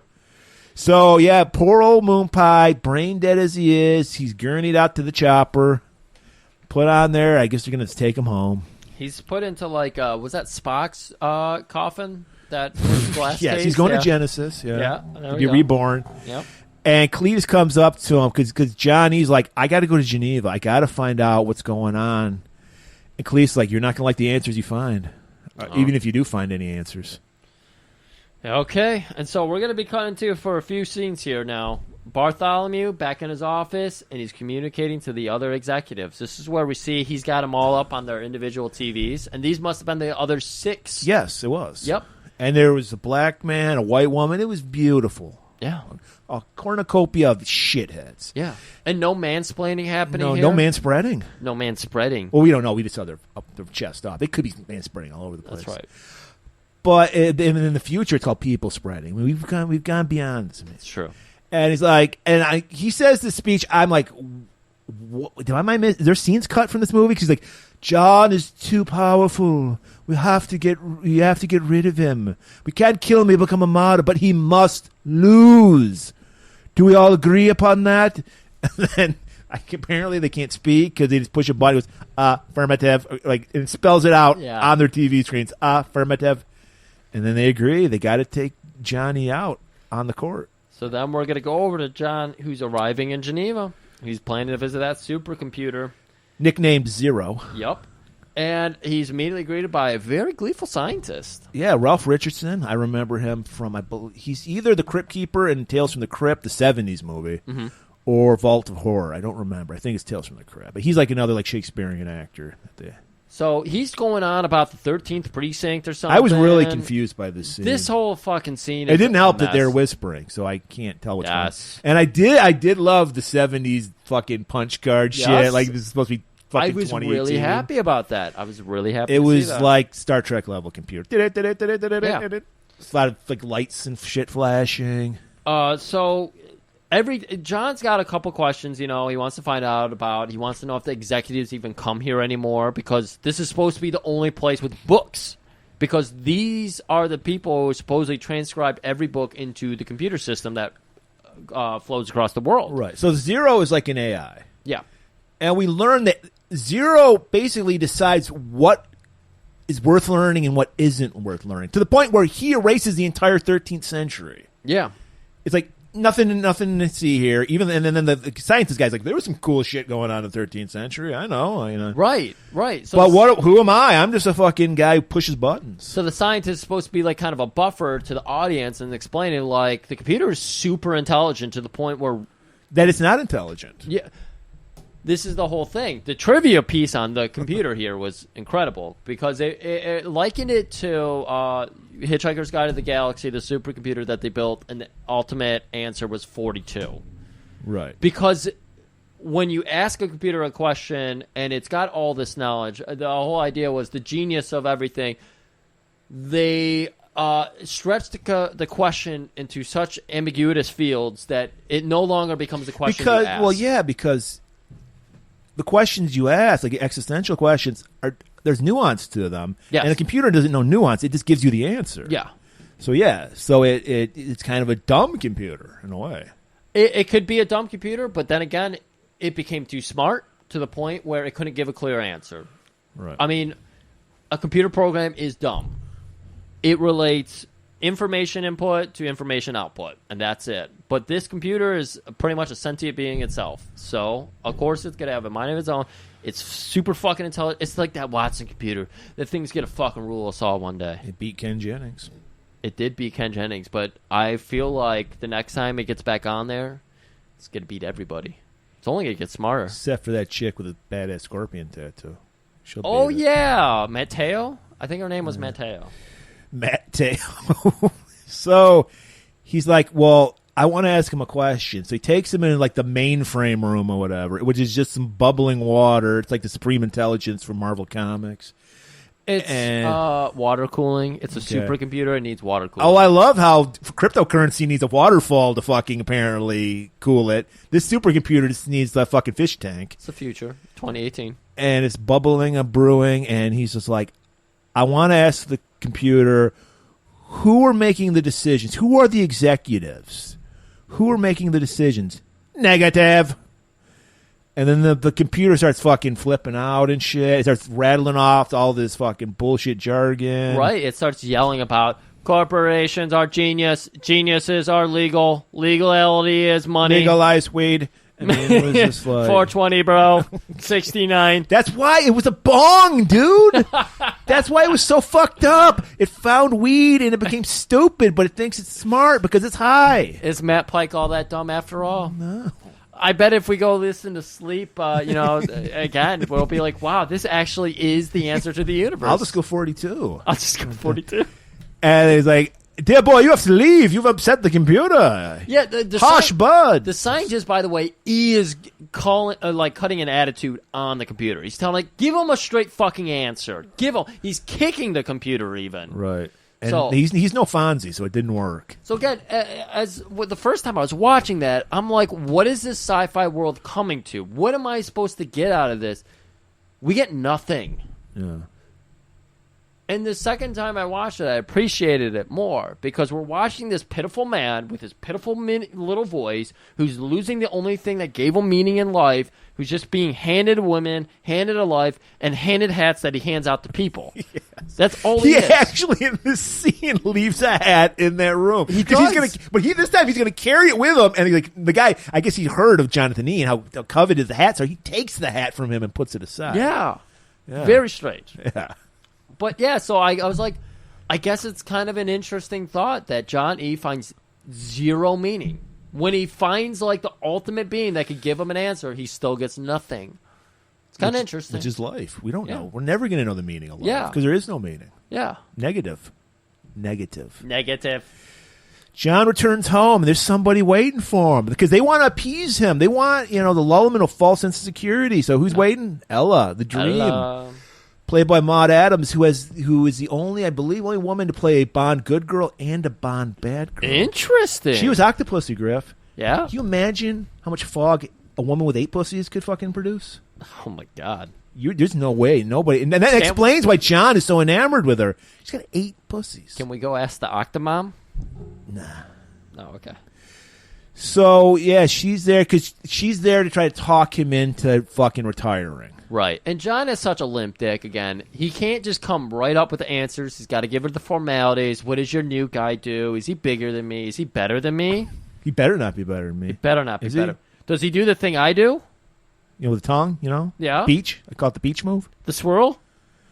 And she's like, he's almost just like you. He's like, we have the same taste in furniture. That's pretty weird. Yeah, because she mentions that, he's got a couple things. He whispers. He's got, like, the exact same furniture set you have. And I thought that was really weird. It was IKEA, but yeah, because we did the sort. That's where the Stockholm is where the Furniture Corporation. Yeah, of course it is. Yeah, Cheap Furniture Corporation. Yeah, with fucking shitty ass Allen wrenches that you put everything together with. So now we get a trying to convince John to retire montage. They're just going off riding horses, and she's like, come on, retire. They're lying in bed together. Come on, retire. It looks like a Viagra commercial. They're in bathtubs holding hands. 2 bathtubs on the second floor. Rich people can have 2 bathtubs. That's true. And he's just like, I just want to love. He's getting down to the real deep emotional shit. Right. And she's like, oh, okay, whatever. Yeah, can we just get in bed real quick and, I'll just fucking rub you off or, that It was a nice touch that James Caan not only permed his hair on his head, but he permed his chest hair. It was nice. Because we do, after what was it, the bathtub probably? I noticed, and this was because I realized I'm fixated on nipples, Griff. Yeah. Because they look like he shaved around his nipples. He did, yeah. Because those nipple hairs get wild. I know, because I let mine go rogue. I don't mind. I got like fucking Tom Selleck chest hair, so I just let it go. Yeah, you just got to let that go. Yeah. But yeah, the nipple hairs. I never thought about that. Maybe I'll start trimming around my nips. Yeah, I don't know. They go rogue. I mean, I have some that are probably like 3 inches long. So the next morning, she's still trying because she's probably going to be kicked out on the street if she doesn't convince John to fucking retire. And I think they're out in the woods. And okay, this is where I'm like I'm waiting for him to give an impassioned speech because this is where he's supposed to emote, because he's just like, because she's like, don't you just want him to be comfortable, like, and he's like, but that's not freedom. He's like, comfort is freedom. No, it's not. Excuse me. No, it's not. Yeah. Like, this is where I'm some emotion. No, he just gives a limp dick thing about individuality and how important it is and how we need to strive for everything and not get handed everything in life. I feel like with every single dystopian movie we need to do going forward, Charlton Heston would not have done it. He wouldn't scream in his lungs. I love it because that was my question. Is we have to ask ourselves: would Charlton Heston made this movie better? One, he wouldn't have shaved his nipples. He would have and he would have been shirtless through a lot of it. And two, yes, he would totally be emoting the fuck out of this. He would be screaming his lines. We'd have to turn the volume down. Yes. I think Charlton Heston would have made this movie a lot better. It's really pitiful that they made a quote-unquote remake of this movie and got rid of any kind of commentary yet made here and didn't replace it with... Do we get that anymore? Do we get commentary in movies? Maybe like indie movies we still No, it's all done in indie movies. Like, nothing makes it to the theater because, as you brought up earlier... It's all about us being alone in our houses and watching things on Netflix and shit like that. Yeah, just binging. Yes. There is no more communicative, like, let's watch this shit together. There's no more local scene. Not in person, there is. I mean, people would prefer to talk to someone over the phone. Text, not talk. Text someone over the phone about shit they're watching. Like, that happens. People will be watching shit. Oh, together. Not together. They'll be. So I'll be at my house. You'll be at your house, and we'll be texting while watching. Well, we do that with AW. Yeah, we do that. But that's it. But yeah, we also live far away. Yeah, like and we also still see each other and talk like human beings. Yeah, every week. Yeah. So yeah, so yeah, she's just trying to, and he's just like, no, freedom is about the struggle. It's about fighting for what you want. It's about staring up at the moon and not losing yourself. So no, it's about pointing at the stars. And not looking at your finger. That's what comfort is, looking at your finger. Looking at the stars, that's the heavenly wonder, the heavenly splendor. And what was so beautiful here is that as he's talking freedom, freedom, freedom, you hear an eagle soar by. Well, they put that in because we know eagles sound like assholes, sound like turkeys. That's an eagle. So, all right, she's like, I'm done, whatever. So now we're getting ready for the final match against New York. Those crazy New Yorkers. It's the Warriors. Yeah. We know Swan don't fuck around. Swan, Ajax, Cochise. Yeah. I forget the other guy's name. I do too.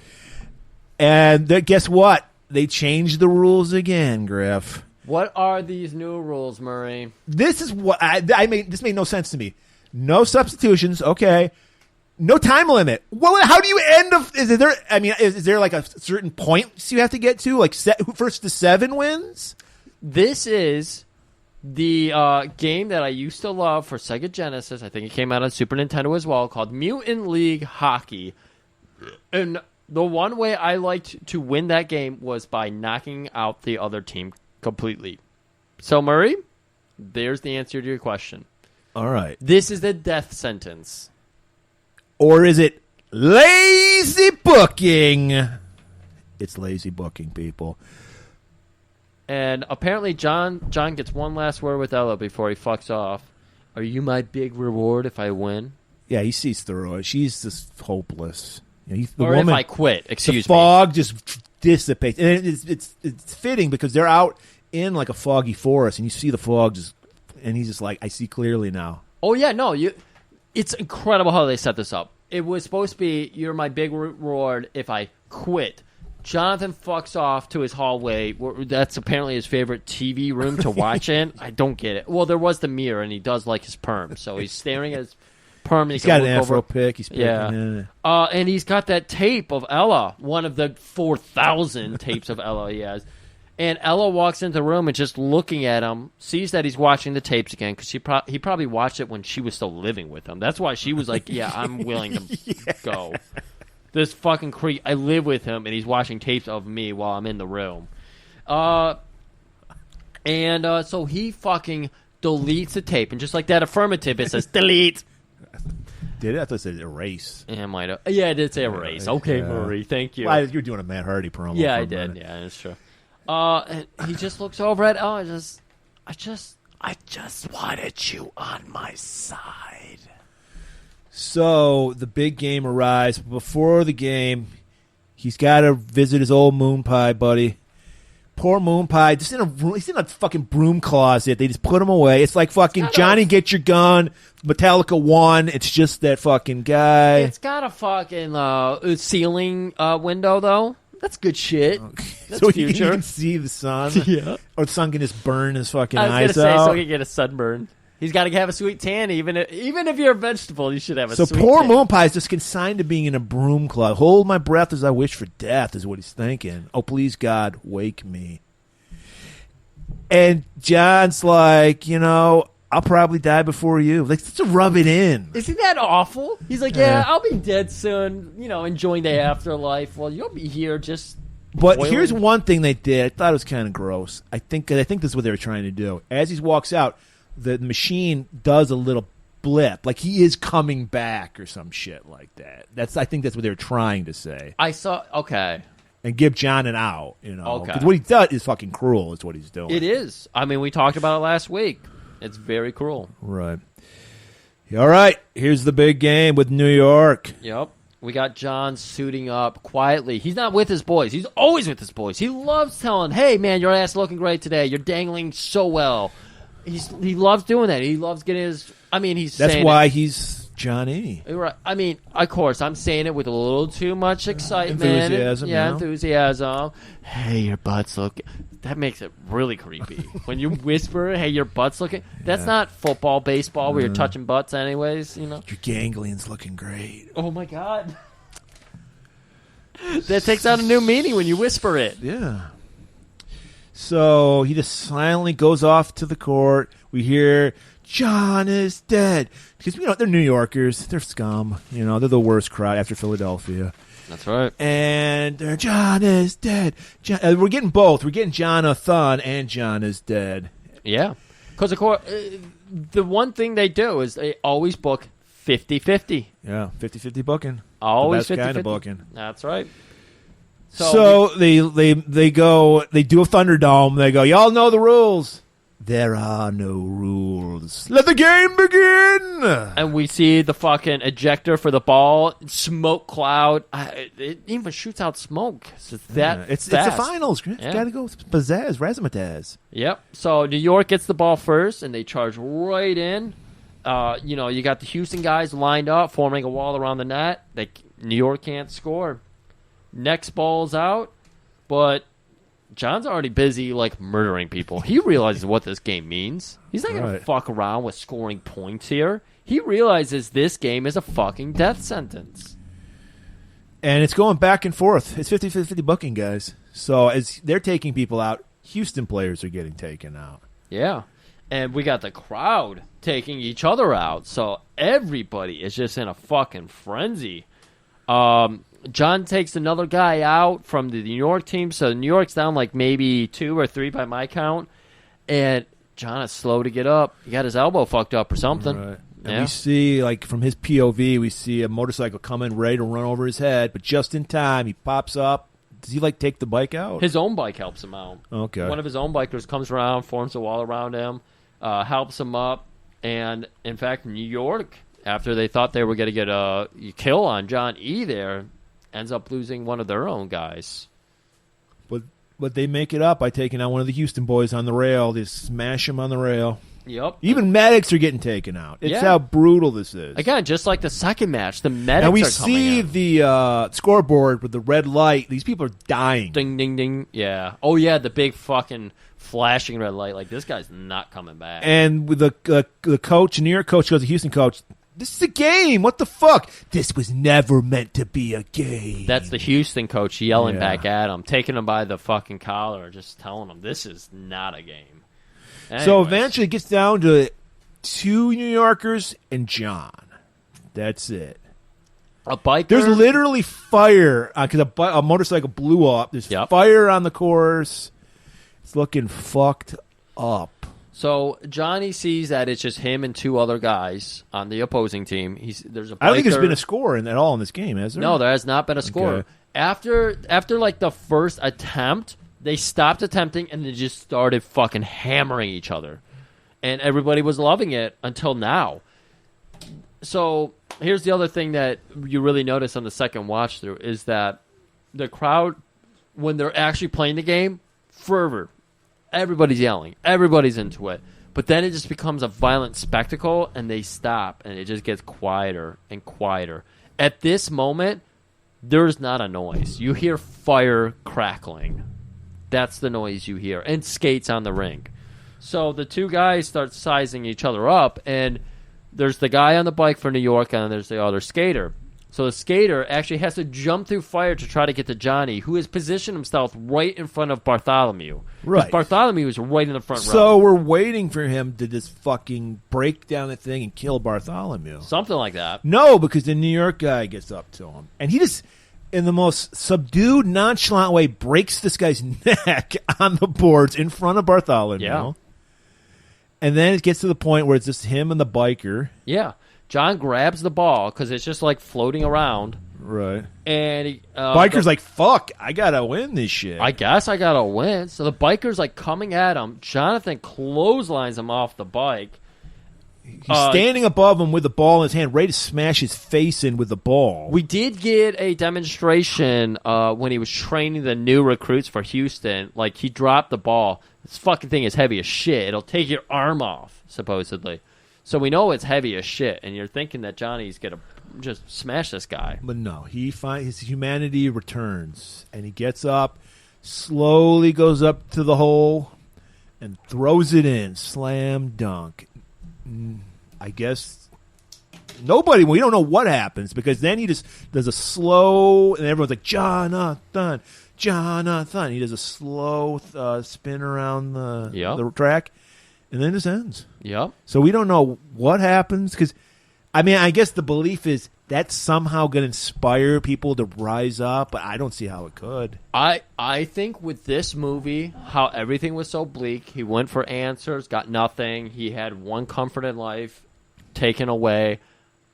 I think everybody forgot about this the next season. I think that's a good ending, Griff. That fits with the bleak 7. It fits with the bleak month we've had. Yeah. This whole month has been just downer month. It's been very fun for me because this era, like, I went and I bought myself the next, because our good friend Scratch bought me the 3rd Philip K. Dick short story series, and I was like, why haven't I bought the other ones? So I bought one of those. Did you know they're doing a biopic on Philip K. Dick? I don't know what to think about that. But you know that's not going to be a major. It's going to be an indie movie, so it could be good. Yeah, it could be good. But thank you. And then I bought Make Room, Make Room. I really want to read that book, and I'll have a report about it when I finish it. And I bought some other dystopian 70s shit. So it wasn't all for naught, people. Just because you people didn't listen doesn't mean it was for naught. We say it all the time. This is a show for us. Right. And you had the luxury of enjoying our banter. I had a great time enjoying this fucking month of dystopian movies. Planet of the Apes, so fucking good. Omega Man was great. The Last Man on Earth, which we didn't recover, but I watched on my own, was fucking great. And Soylent Green is a new favorite movie. And Rollerball. And then don't forget, it wasn't dystopian, but fucking Violent City had a pretty downer fucking ending, too. Everybody died. That's right, yeah. So, yeah. I hope nobody was suicidal before they listened to our month. Murray, how are you going to follow this one up? Well, now I'm going to make us fucking depressed, Griff, because I floated the idea out there because I know, like, you guys, you indulged us in our like love of 70s movies, so we're going to reward the people who don't like. Even though we Aubrey, she loved it, she loved the city. All our hardcores loved the 70s, but some of the stragglers, some of the danglies, they want their some of the Johnnies. They want their more modern movies. Like this happened before I was born. It's not worth watching. You're wrong. You're very wrong. But I'm going to reward you guys for putting up with us indulging ourselves by doing a movie. This movie, it's of a franchise. It's a reboot. It came out in 2018. That's not a good start. It was written and directed by a person who actually was in the movie it's rebooting, which is kind of interesting. That is. Shane Black. I'm talking about a movie I didn't even remember existing until somebody, I think, on Twitter brought it up. Yeah, we're going to do The Predator. Shane Black's The Predator from 2018. Ugh. I saw Olivia Munn's in it, which I don't like her. So that even makes it worse for me. Yeah. It's 2 hours. Oh. So our your heaven will be our hell next week. But this is what we get for enjoying ourselves for a whole month. Yeah. Well, I mean, at least we're getting sci-fi. We're not in dystopia anymore. What's dystopian for us, but it's still sci-fi. Yeah, that's true. Maybe we can really discover something about ourselves in this movie. I'm sure. Yeah, I think we're gonna have a I'm sure there's going to be a lot of like hidden meanings in The Predator. Not a lot of corporation, product placement or anything like that. No, none of that shit. Not from Houston Energy or Chicago. Many Food. people say this is the thinking man's Predator movie. So. Oh, okay. So there you go. That's the perfect way to leave the audience. This is the thinking man's The Predator. Yep. Yep. See you next week. Keep it warm.